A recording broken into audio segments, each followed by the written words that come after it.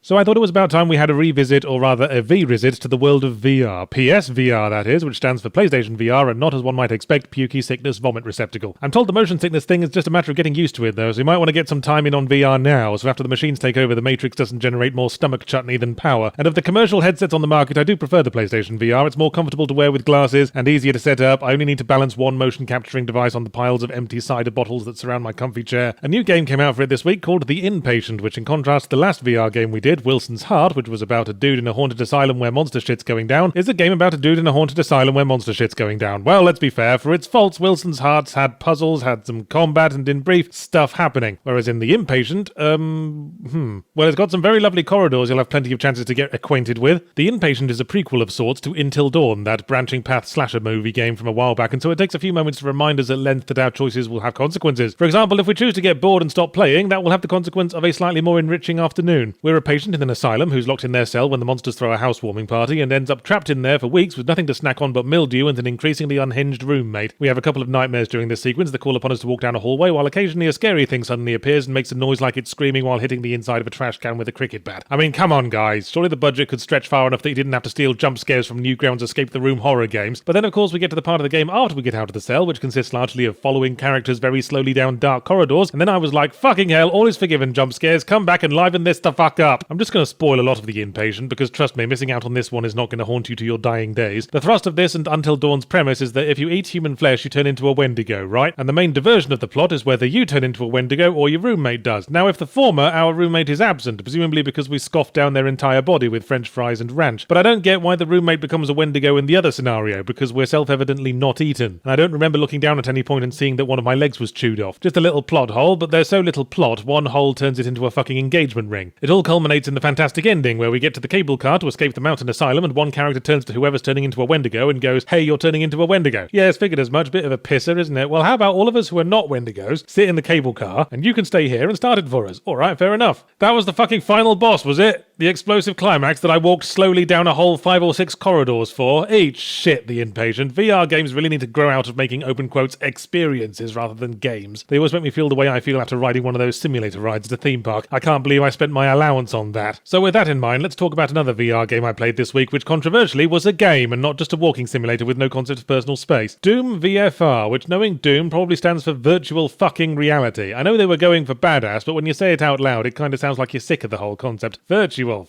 fucking reality. Anyway, Doom VFR presents itself as a side story to the recent Doom, where we play a random dude who was in the Mars facility when the demons took over, but seemed to have already been partly zombified because he has a weird habit of holding his hands out in front of him the whole time, like a sleepwalker with a sensitive priapism. Fortunately, the demons swiftly bite it off, along with a large percentage of his body, but our hero was smart enough to back up his personality on the solid-state drive that morning, so he ends up in a robot body somehow. So because VR tends to favour shorter games, so you don't play it for 8 hours and get miniature TVs permanently fused to your eyeballs, what follows is a sort of Cliff's Notes version of Doom 2016, 16, where we teleport around to some choice locations from the game, pursue some nondescript button-pressing objective, and more importantly, rip off enough demon todgers to at least partially satisfy your mum. So this is Doom designed for VR. It's presumably possible to play original Doom with VR, but you'd either need a concrete inner ear or a tarpaulin to sit on. In VFR, instead of the usual FPS-free movement, we get around by teleporting and quick dashing from spot to spot. And bite my nipples off and call me Billy No Tits if it doesn't bloody work pretty well. In fact, I think this is the first VR game I've played that's pulled off the high-octane shooty action and didn't even make me feel sick. It made my head hurt, but you know, Mum always warned you that would happen if you sat too close to the TV, so what the fuck did you expect would result of strapping the TV to your fucking face? My expectations were low, because from every description I read, it sounded like they were just going to turn Doom into a pop-up shooting gallery like a ferocious wolf being forced to mate with a ridiculously ambitious corgi. But rest assured, absolutely none of Doom's trademark frenetic challenge is lost. Teleport across the room, shotgun 2 imps in the face, let them all gather round for a Space Marine nipple salad, then teleport back out and rocket the place where you just were. Ha ha. It's just good old plain unqualified fun. That said, the fun spikes highest when you are engaged in pitched battle and warping around a big open arena, but at other times you have to move down narrow corridors, and in that case you feel a little bit silly teleporting your way along 6 feet at a time like a little hoppy murder bunny, and turning around is a bit of an arse. Freely rotating yourself is still bad for motion sickness, or perhaps I mean extremely good for motion sickness, so we're still having to rotate in something like 30-degree increments, which is all very well when your game consists of walking very slowly down corridors, fretting over whether you should have had all that human flesh for breakfast. Not so much when you've just teleported away from a heated debate with several cacodemons and would like to turn back around and deliver a double-barreled counter-argument. Besides that, some of my criticisms of vanilla Doom still apply. It gets a bit too easy towards the end when all the ridiculously powerful guns have been introduced and are now just lying around everywhere like there was an earthquake in an American high school locker room, but it doesn't really hurt the game. So that's it. Doom VFR, possibly a leap forward for VR action games. The Inpatient, possibly a leap forward into a ditch full of very uninteresting rocks. A world of ancient beasts, great savage drooling creatures that normal men and women must find a way to work around if they ever hope to live in peace. But enough about the last time I visited my grandparents. Let's talk about Monster Hunter World. Now, I've played Monster Hunter games before, but that was before I experienced my Dark Souls epiphany and realized I actually quite like games about banging my head against a wall for hours on end, because my face hasn't been terribly successful in the field of attractiveness, so might as well see if it has any application in the construction industry. So I was confident that I'm a little closer to getting Monster Hunter this time around, which by all accounts is kind of doing its own thing gameplay-wise, but can be tentatively classified as a fantasy exploration crafting RPG game with difficult boss fights, except instead of the boss fight being at the end of a level or sequence of linear challenges, they just sort of spontaneously happen while you're wandering around looking for herbs that could fix your erectile dysfunction. Action-adventure? Yeah, let's just go with action-adventure. The plot, such as it is thus. In a fantasy world where everyone dresses like they're trying to avoid having to check baggage at the airport by wearing everything they own, a fleet of hunters is on their way to a newly discovered continent full of all kinds of wonderful new monsters to slaughter so that they can wear half the corpse and use the other half to kill all their mates. But oh no, just as we're making friends on the transport ship and about to exchange tips on what to do about incredibly strange tan lines, the ship runs into what the game persistently refers to as an elder dragon, but which looks to me more like a giant lump of coal miner's snot, or possibly Grimace from McDonald's after he fell into the restaurant grease trap. The ship gets wrecked and thus begins our epic quest to seek vengeance upon the elder dragon before it enacts its dastardly scheme to continue minding its own fucking business. Well, I guess we're not really seeking revenge, since this seems to have been one of those RPG shipwrecks that killed precisely no one. The story is instead focused around researching monsters and figuring out exactly why elder dragons are migrating to the new world. It'll probably turn out that they're trying to get their knob on with another elder dragon, or failing that, an appropriately sized fatberg. So one thing you're just going to have to accept about Monster Hunter is that you're probably not going to be engaged with the plot, and at first that was feeling like a deal breaker for me, because I consider myself a narrative gameplay specialist, and I just can't enjoy banging my head against a wall unless I know it's for some purpose I can relate to on some level, like maybe the wall killed our family, or we have a pressing urgent need to build an extension. And while I've played quite a few games where researching and or cataloguing the enemy is part of the gameplay, some of my favourite games even, like XCOM or Castlevania Aria of Sorrow, it was always in pursuit of the larger goal, whereas the researching monsters aspect appears to be the only goal of Monster Hunter, and the only way we know how to research monsters is to hack them up with swords as part of a live impromptu dissection. I found it hard to be invested when the monsters don't seem to be starting shit with us, and the plot reason for every hunt and kill mission is pretty much the same. Hey, this big monster's getting in the way of our research. You better give it a damn good researching so we can research all its helpless children. Be honest with me, are we a bunch of bastards? Because this is starting to feel like the kind of thing a bunch of bastards might do. Plot progression is less about the unfolding series of events and more about adding more shit to your to-do list. Oh boy, we unlocked a new area where there's a monster made of ready salted crisps. Guess I'm gonna have to hunt them like 15 times until I've got a sword made out of his dick and armor made out of his bum, because there's a lot of other monsters with a weakness for ready salted crisps. After a while, I think the appeal of Monster Hunter was starting to click for me. It's not about the linear story it's got set up to put a vague connecting thread through the world expanding process. It's about the story you create for yourself. The wonderful adventure of Pooh Pants the custom character and their quest for the mythical assload of top tier elemental weapons. The kind of story that's almost certainly going to end anticlimactically when you finally get that pair of level 20 thunder knacker clackers and have no more beasts to conquer and are left only to wonder why you wasted so much of your recent life hanging around one giant scaly butt after another, chipping single-digit quantities of health off it like they were little more than a succession of refrigerators badly in need of defrosting. Another thing that took a while to click was the combat, which is where the game happily throws you in at the deep end by handing you a box full of 14 different weapons with distinct attack styles, and when you look up from the box to ask when the tutorial's going to to start, you realise Monster Hunter has already fucked off to go lovingly render some juicy steaks or something, and you've been left to figure it out for yourself. The game does offer a bit of advice, unfortunately it is lies. I started out with the longsword just because the game gave it 3 stars for ease of use, but no shit was clicking the whole time I was using that fucking thing, unless you count the clicking of my shoulder joints every time I raise it up for a basic attack like I'm trying to raise the fucking flag at Iwo Jima. Eventually I switched to the dual daggers because it turns out being able to attack quickly is pretty important when the monsters all get understandably jumpy when you have expressed an intention to make bolus out of their bollocks, and you need to be able to stop what you're doing at the merest hint of tail whip and roly-poly the fuck out of dodge. I think the main thing you need to know about Monster Hunter is that it just doesn't do quick gratification. You might notice that virtually every optional hunt mission is kill one monster and you have 50 minutes to do it, and that's not necessarily a generous time limit. This isn't some casual punch the nasty thing till it stops getting up affair. This is something you're going to be putting some fucking work into. Don't expect explosive action or heart-rending plot. This is a very specific kind of catharsis that you might be into if you've got a thing for admin. Getting your head around a fucking database of crafting menus and stat charts so you can most efficiently plan precisely how you're going to torment a scaly bum for the next half hour or so. It's certainly not for everyone. The lack of player training, stodgy item switching controls, and the slow process of nickel and diming agitated scaly bums to death can be frustrating, and it's hard to recommend a game that feels like coming to work at the Lizard Buttock data entry department, but there can be satisfaction in work, and if you do get into it, the world of Monster Hunter is an oddly charming one. A surprising amount of effort was put into making your dinner look really tasty, which is partly the juicy glisten and sizzle, and partly the sheer flamboyance with which our character animatedly scarfs it down, and hell, it never seems to stop being fun to watch. The last time I got that enthusiastic about sticking things in my mouth, I got done for lewd conduct.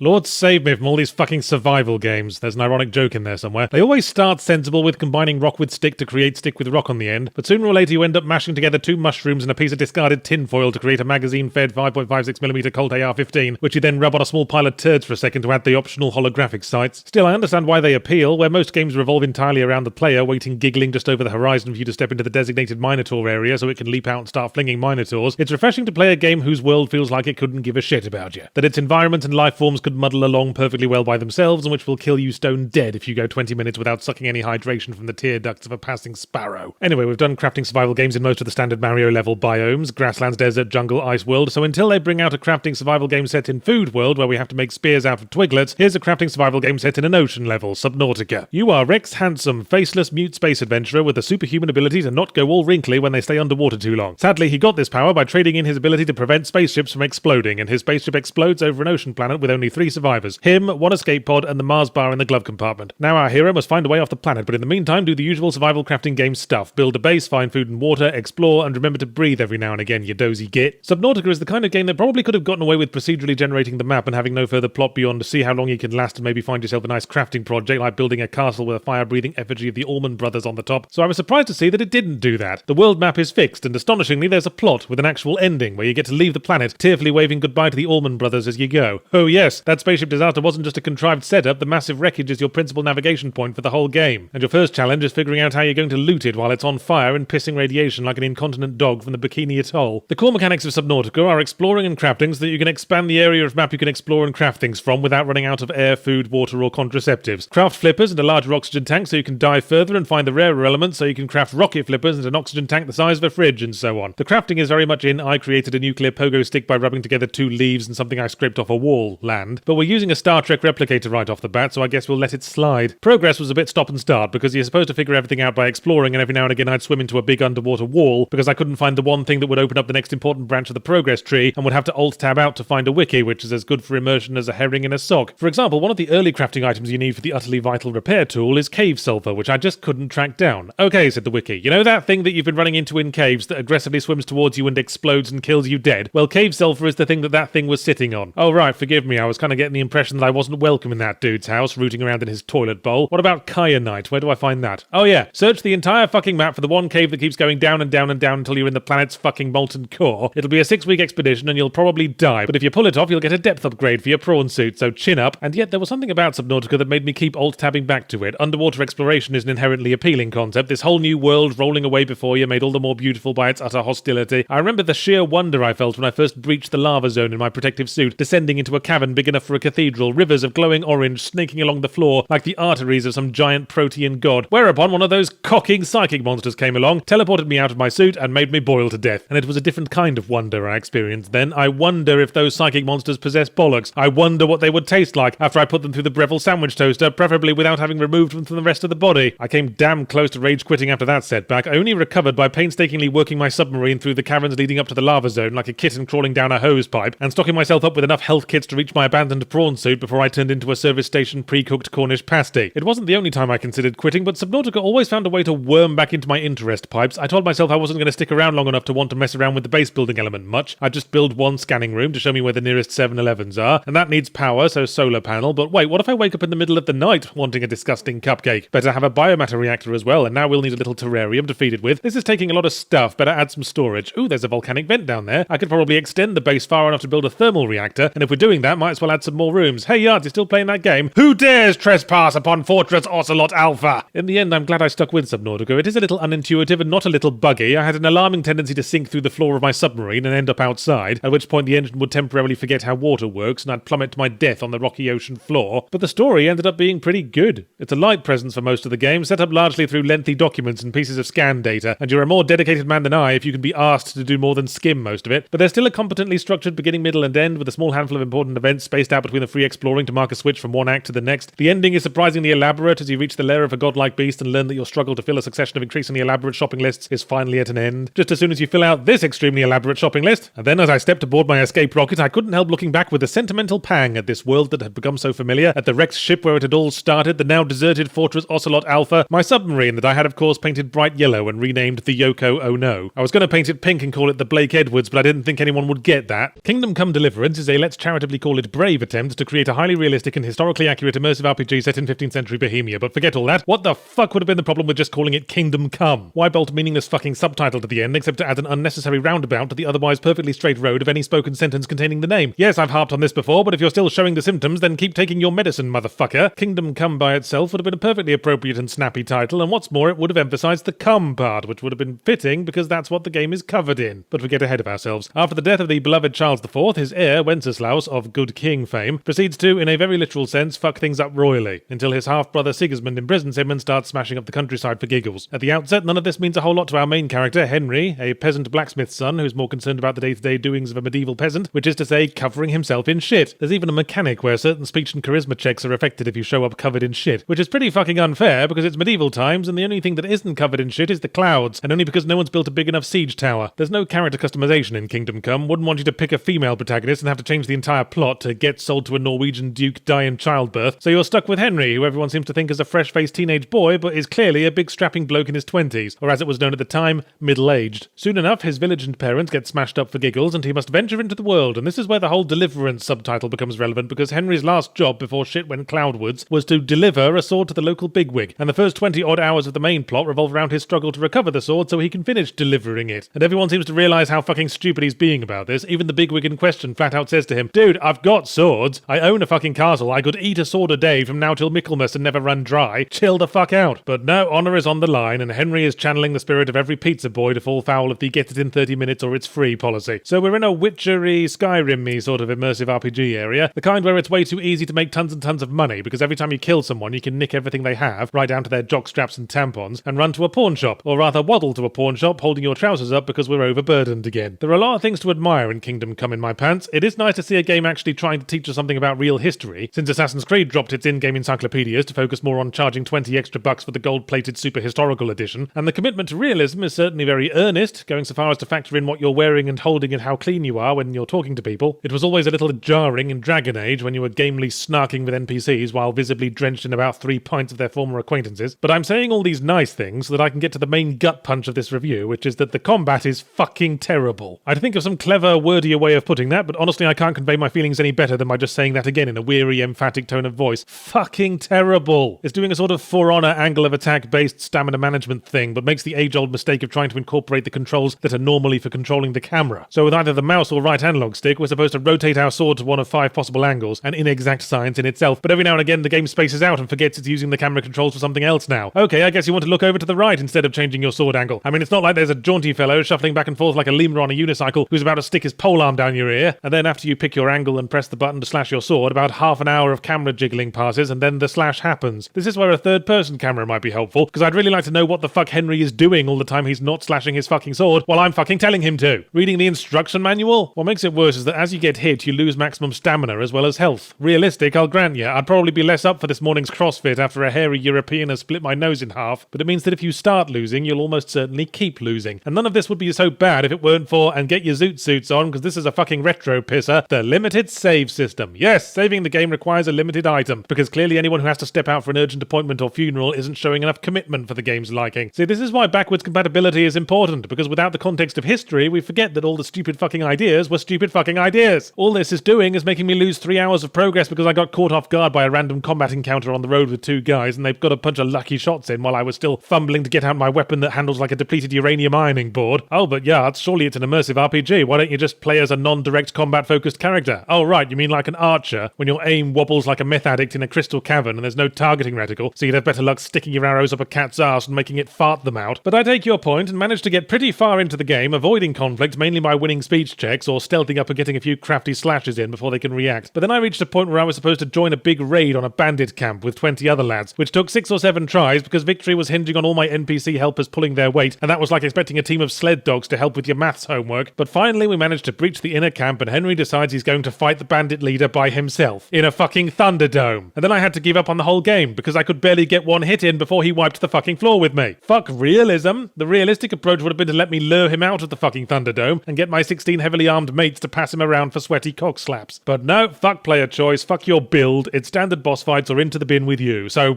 bollocks to Kingdom Come, but I reserve the biggest and most suffocating bollocks for those twats I saw on the Steam discussion forums praising its obnoxious qualities and asking the devs not to change the save system because if they did, then plebs might get into it. Fuck you, toffee-nosed PC Master Race shitheads. I wish I'd named you something else now, like the PC Gaming Dick Slurp All-Stars. Well, Konami certainly seemed to be in the doghouse still, going by the reaction to Metal Gear Survive when it first came out. A sort of collective, ooh, look what the cat dragged in. Sure you can deign to hang out in video game land a moment longer. You wouldn't rather be making a fucking pachinko machine based on a property people used to like. Oh, look over there, Konami, an attractive single Silent Hill game standing at the bar. Why don't you swagger over there, put your best game face on, and fucking cancel it? But it seems despite the ejection of Hideo Kojima, Konami still hate making video games slightly less than they hate not making buckets of cash. So annoyingly, the initials MGS can now stand for 2 different things, but perhaps we should put our universal seething hatred for Konami aside and judge Metal Gear Survive by its own merits. After all, Konami could turn all this negative feeling around in an instant. All they have to do is make Silent Hill 2, 3 and 4 available on Steam. Seriously guys, Silent Hill Homecoming's on there but not the good ones? That's like giving extra pocket money to your stunted brain damaged child who lives in the basement with a cat on their head. The point is, if that happens then we'll all feel pretty silly about this knee-jerk Konami hatred when historians of the future look back at Metal Gear Survive and think, well, it's not that bad. It's a little boring and old hat, but burning down the studio is still pretty disproportionate. Most of the objection to Metal Gear Survive seems to come from the description of it before anyone actually played the thing, and admittedly it's not the kind of elevator pitch that makes the CEO slam the emergency stop button and drop to his knees there and then for a worshipful gob job. It's a Metal Gear game without Hideo Kojima, which in itself is a sticking point because Hideo Kojima's is an utterly unique mind that no one has yet managed to convincingly channel. Who, yes, it takes more than insane conspiracies, diarrhea jokes and horrendously abused women in completely inappropriate clothing. It's all that, but genuinely taking yourself seriously as well. So it's Metal Gear without Kojima, and also they've stripped out the traditional stealth action and replaced it with zombies and bog standard survival crafting mechanics with the usual AAA live service quantification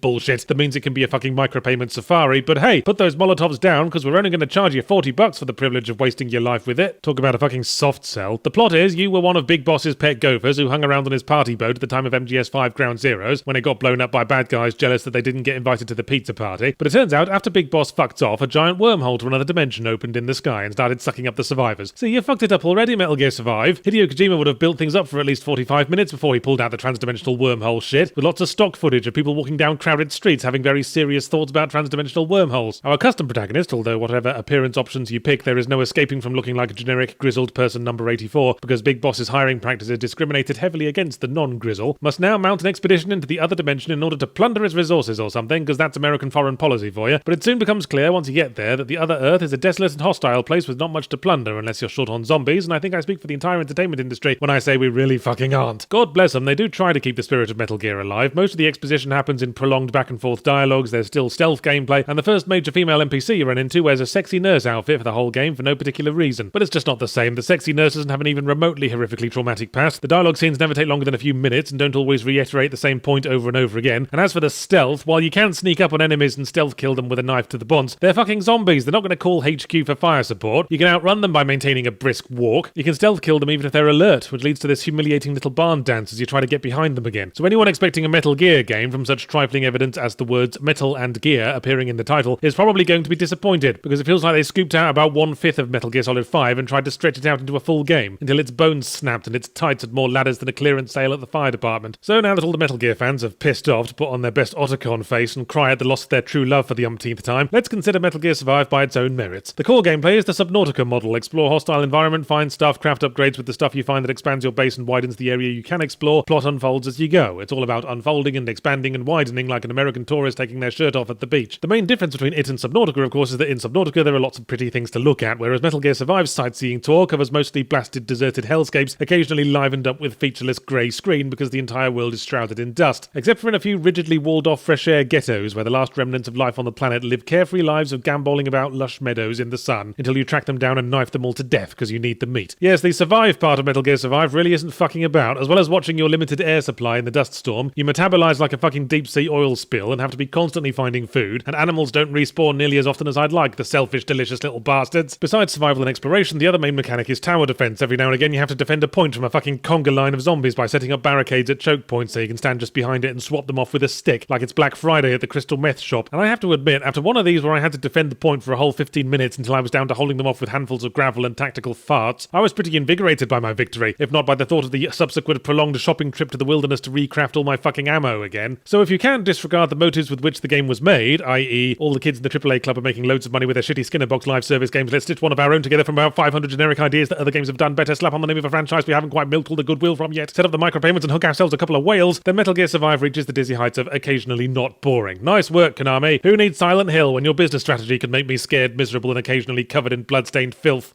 Let's all laugh at an industry that never learns anything, tee-hee-hee. On today's episode of the Zero Punctuation Occasional Guide to Moments from Gaming History Least Likely to be Adapted into a Life-Affirming Coming-of-Age Drama, we turn to the subject of moral panics. And then we turn around again and do a big fart in Moral Panic's face. Over the years, controversy in video games have gone hand in hand, followed by tongue in mouth and then cock in bumhole. But they've only relatively recently gotten into valid, helpful controversies like publishers are running barely disguised casinos through legal loopholes in the hope of stealing all the money in the world so they can build a new solid gold planet from which to plot their conquest of the universe, and the death of that middling fool, Flash Gordon. Most video game controversies have been repeats of that tiresome debate over whether it's healthy for little Timmy to make Sub-Zero tear out spinal columns, and which can be routinely countered with the argument that every spinal column torn out in make-believe Pixel Land is one real spinal column not torn out in the schoolyard. But what happens when video games touch upon the one thing moral guardians hate more than violence, the reproductive realities of their own depraved, shameful biology?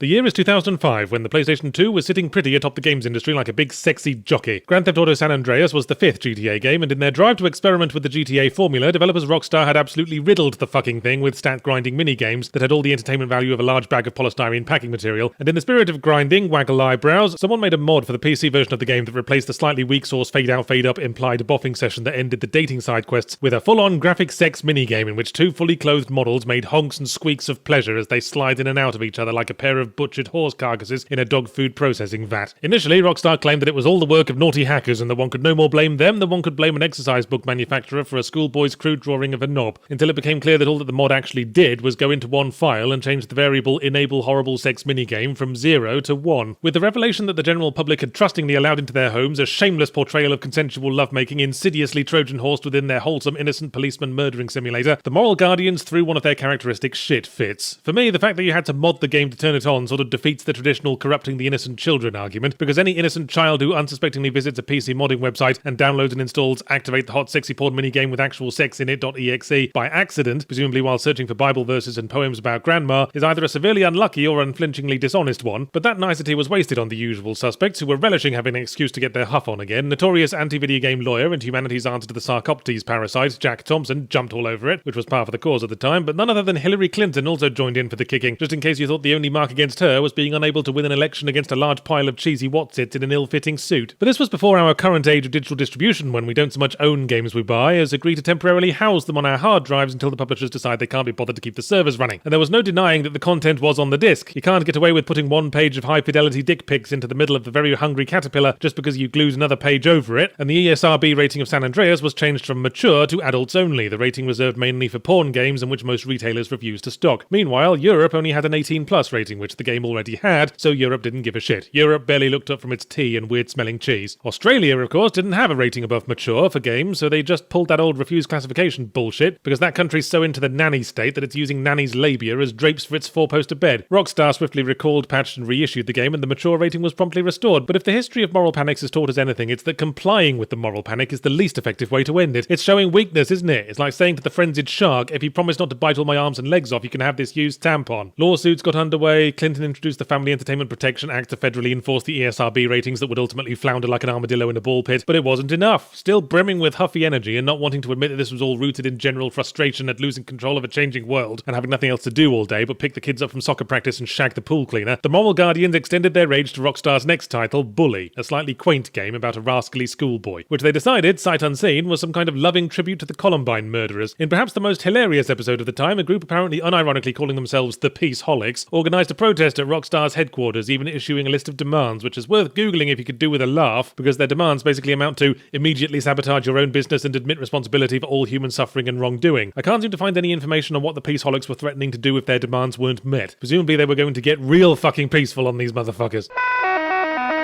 I think it's fair to say that hot coffee wouldn't happen today, as publishers would be able to digitally patch it out before Carl Johnson had finished his first crudely animated thrust. Any controversy about locked content on the disc is more likely to centre around publishers trying to flog it as DLC. But in the aftermath of insert name of currently most relevant American mass school shooting, we ask ourselves why the video game moral panic never seems to permanently go away. Who ultimately was hurt by hot coffee and benefited from Rockstar's chastisement? Well, we don't need to speculate, we have stats. In 2007, the class action lawsuit was settled and Take-Two agreed to pay every offended customer enough money to buy a slap-up McDonald's meal for one. But as of June 2008, less than 2,700 people had made a claim. Oh, how shocking, said the 11 law firms that have been drawing the case out. Guess people just aren't as committed to taking a moral stand as they used to be. Gosh, is that the time on my suspiciously expensive Rolex? Gotta run. So yeah, if you want to know why moral panics drag on, it's because somewhere, somehow, a shadowy cunt is making shitloads of money from it. Basically the same reason there's still a DC cinematic universe. Sorry to fumble open an old wound, like a frustrated teenage cinema goer on a fourth date, but what do we think actually happened to Half-Life 3? Was it just shunted down the priority list because Team Fortress 2 needed some more fucking hats? Or knowing Valve, did they almost finish it 2 or 3 times, only to scrap the whole thing and start from scratch because they weren't 100% satisfied with the colour of the tomato sauce bottles in the 50s diner level? That is to say, knowing Valve from back when they were game developers and didn't just spend all day sitting atop their dragon's hoard of plunder, gently rubbing their scaly bellends with an emery board. With the epic and scintillating story of Half-Life that we all spent 15 years getting invested in now it seems resigned to end on an unresolved cliffhanger, fans of Half-Life may now turn to drastic means for the sake of some kind of closure. Fanfiction, cosplay, allowing Valve to essentially monopolise digital distribution for PC games. Some of them might even do something as drastic and self-destructive as pay actual money for Hunt Down the Freeman. But please, if you're even considering it, remember that there is always help out there, and failing that, morphine tablets. The staggering thing about Hunt Down the Freeman is not that it exists. If we had to stop the presses every time someone made a shitty fan game, the presses wouldn't be running long enough to print a fucking Bazooka Joe comic. The staggering thing is that this is a fan game embellishing Valve's story using Valve's intellectual property being sold for actual money on Valve's own distribution network, and therefore carries an unspoken stamp of endorsement, despite being truly madly ovarian-sistingly bad on every imaginable level, in ways that only bad fan games can be. The unique juxtaposition of the professional art assets and mechanics of the original game taken apart and reassembled in the clumsiest way possible, like an art gallery's storage room after an earthquake. It also fairly obviously nicked a lot of its new content, weapons and level architecture from asset stores and other mods, as again, some of it looked competently made, but it's all been dropped into the game with the care and precision with which turds are placed in the bottom of a budgie cage. The kind of thing where you walk into an overlarge room and there's just 12 zombies arranged in a neat row because I guess the people in this room were doing the fucking hokey cokey when the aliens invaded. Hunt Down the Freeman is also weirdly plot heavy, interrupting its shitty levels regularly for elaborate source filmmaker cutscenes, starring multiple intense soldier dudes who all look like they were created in the Mass Effect character customization screen with about 90% of the options removed, and sound like they had that usual mod problem where every character has different audio quality, because the actors were recording with their personal headset mics they more commonly use to swear at 12-year-olds in Counter-Strike. As for the actual story, you are a soldier bloke called Mitchell, who was one of the soldier blokes sent into Black Mesa in the original Half-Life to kill Gordon Freeman and all his scientist pals, but instead Gordon Freeman kills all our pals and duffs us up with a crowbar, whereupon we swear revenge on his orange ass. See, it's It's not just that the plot only makes sense if you know the plot of Half-Life and Half-Life 2, it's also that it only makes sense if we assume the main character also knows the plot of Half-Life and Half-Life 2. Why else would he solemnly swear epic revenge upon someone who, to him, should just be one random pimply scientist committing the sin of not wanting to be killed? In truth, Gordon Freeman is rather conspicuously absent from a game with his name and indeed lovely marketable face all over its Steam store page. There's an in-game screenshot on there showing his face that's a flat-out stinking lie. Mitchell gets embroiled in the 7-hour war against the Combine, bridging the plot of Half-Life 1 and 2, just in case this didn't sound unmitigatedly galling enough yet. And what follows is a showcase of some of the worst level design ever commercially sold. And in that I include every shitty asset flip Steam game consisting of one flat square of grass texture with some trees dotted around it, because in this case someone was actually trying. Environments are smashed randomly together, so half the ways to go are empty dead ends and nothing indicates the actual way forward. I spent 10 minutes in a bunker with some infinitely respawning friendly NPCs fighting off waves of infinitely respawning alien soldiers that all resembled a 3-year-old's drawing of Mysterio from Spider-Man, before I realised I was supposed to get bored, wander off behind enemy lines and stumble into a nearby level transition. The enemy placement seems to be inspired by the placement of crumbs on my kitchen counter after I've made my special breaded chicken, with little consideration for the size of the environment, so after a while I just ran past everyone like I was having severe gastric problems at a wedding reception. There are also hazards that can only be bypassed with abilities and items the game forgot to fucking tell you that you have. You only find out they added a prone ability because what Half-Life really needs is to be more like a fucking Call of Duty game, he said, with sarcasm leaking from the corners of his mouth like hastily stolen cake, when you can't get past a hole too small to enter and look up a walkthrough. You also need to use a mantling ability that only bloody works if you've holstered your bloody guns. Unfortunately, the game forgot to bind a key to holster guns, and even after I bloody did, it didn't bloody work, so I had to bloody no-clip through the problem. And once the precedent is set, it's very tempting to keep no-clipping.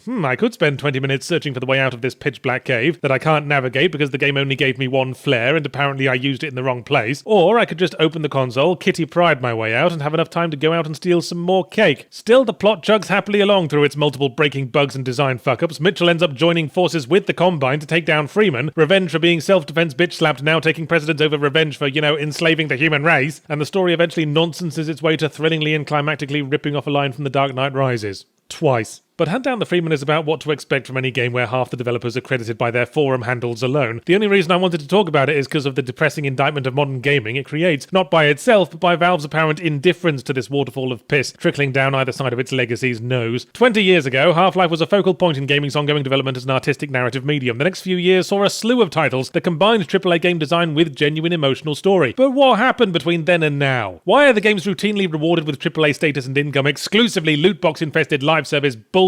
Games designed not to inspire or stimulate our emotions, but to numb them, and hypnotize us into lab rats mindlessly pawing the button that makes treats come out, while the games created with love and artistic integrity drown beneath waves of bottom feeders like Hunt Down the Freeman, that tear chunks of rotten flesh from the corpses of Valve's children, as Valve itself, once habitual founders of new ages of narrative gaming, merely waves them on, barely glancing up from their tax paperwork. What happened to you? What happened to us? To the people we were supposed to become?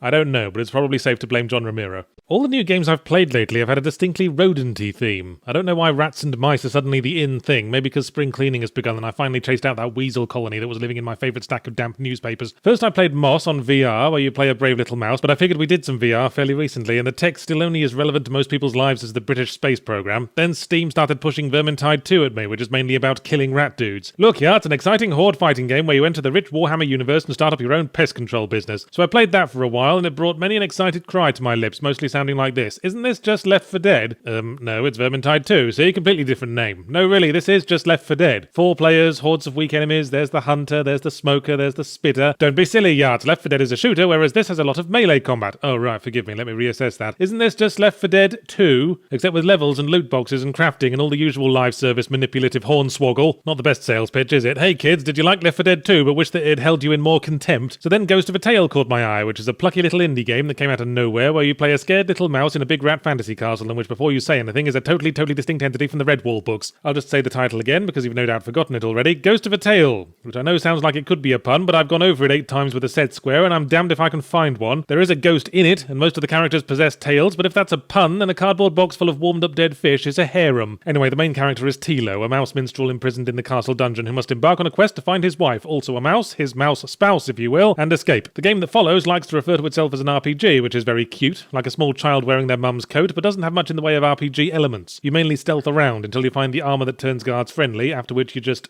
around. What attracted me to Ghost of a Tale was that it appeared to want to stick to its mouse guns. A lot of games with stealth on the menu only have it as a starter dish and it devolves into a straight combat main course at the slightest fuck-up, but Tilo isn't a fighter. His ability to knock out guards with thrown bottles to the bonds notwithstanding, but they don't stay knocked out for long, and he can only scurry away to find a nice toilet to hide in. I respect the way the game's focus on stealth enhances the story, establishing Tilo as physically all but useless and getting by on raw cunning, and yet the game also doesn't kick you in the teeth the instant you get spotted, because there are hiding places everywhere and it's easy to scurry off like a shy roommate furtively darting to the bathroom in their underpants. I like how Tilo's speed, small size and climbing ability give him options for bypassing guard patrols other than having to just creep along behind them the whole time like a toadying lackey with an enthusiasm for farts. But I still have some nitpicks with the stealth. The guard's attention meters still go up even when you're creeping, and only go down when you stop, so you might as well not creep at all, just sprint stop like an incontinent marathon runner, until your stamina runs out, because sprinting chews it up like popcorn, and then all you can do is maintain a huffy, brisk walk away from pursuing guards, like a suburban mother very offended that the Whole Foods wouldn't take their expired coupons. I'm also a bit iffy about the way the camera insists on sticking close to your little furry butt, again like it's into farts, because it's hard to keep an eye on what's going on in the distance. Less a problem while you're in a cramped dungeon, more of one once the game opens up and you have to start exploring large, confusingly laid out courtyards, or rather one large, confusingly laid out courtyard over and over again, because this is one of those games whose dev team is only big enough to get about 1/10 of the way towards satisfying your mum, and which could entirely fit in the back of my car given time and a hacksaw. So the game has to be economical with its content. There aren't that many environments, and you end up going back and forth across them a lot to complete the quests, almost all of which are fetch quests. It was starting to get a bit disheartening every time I saw a little speech bubble icon marking a new friendly NPC, because I knew another fucking fetch quest couldn't be far behind. It's like some fantasy universe where the major religion was World of Warcraft and fetch quests supplanted handshakes as the main form of greeting. You escape the dungeon, meet your mysterious benefactor, and they tell you that they'll take care of all the finding your wife business just as soon as you do their fetch quests, all of which will splinter off into fractal fetch quests on the way. And would you mind opening that hatch for a second? Whoops, all my pets escaped. Another fetch quest for you. Well, what do you want, Yarts? You're a scared little mouse. Fetching stuff is just about your only skill besides scurrying and adorable nose twitching. What were you expecting? Ornstein and Smog? Smoff?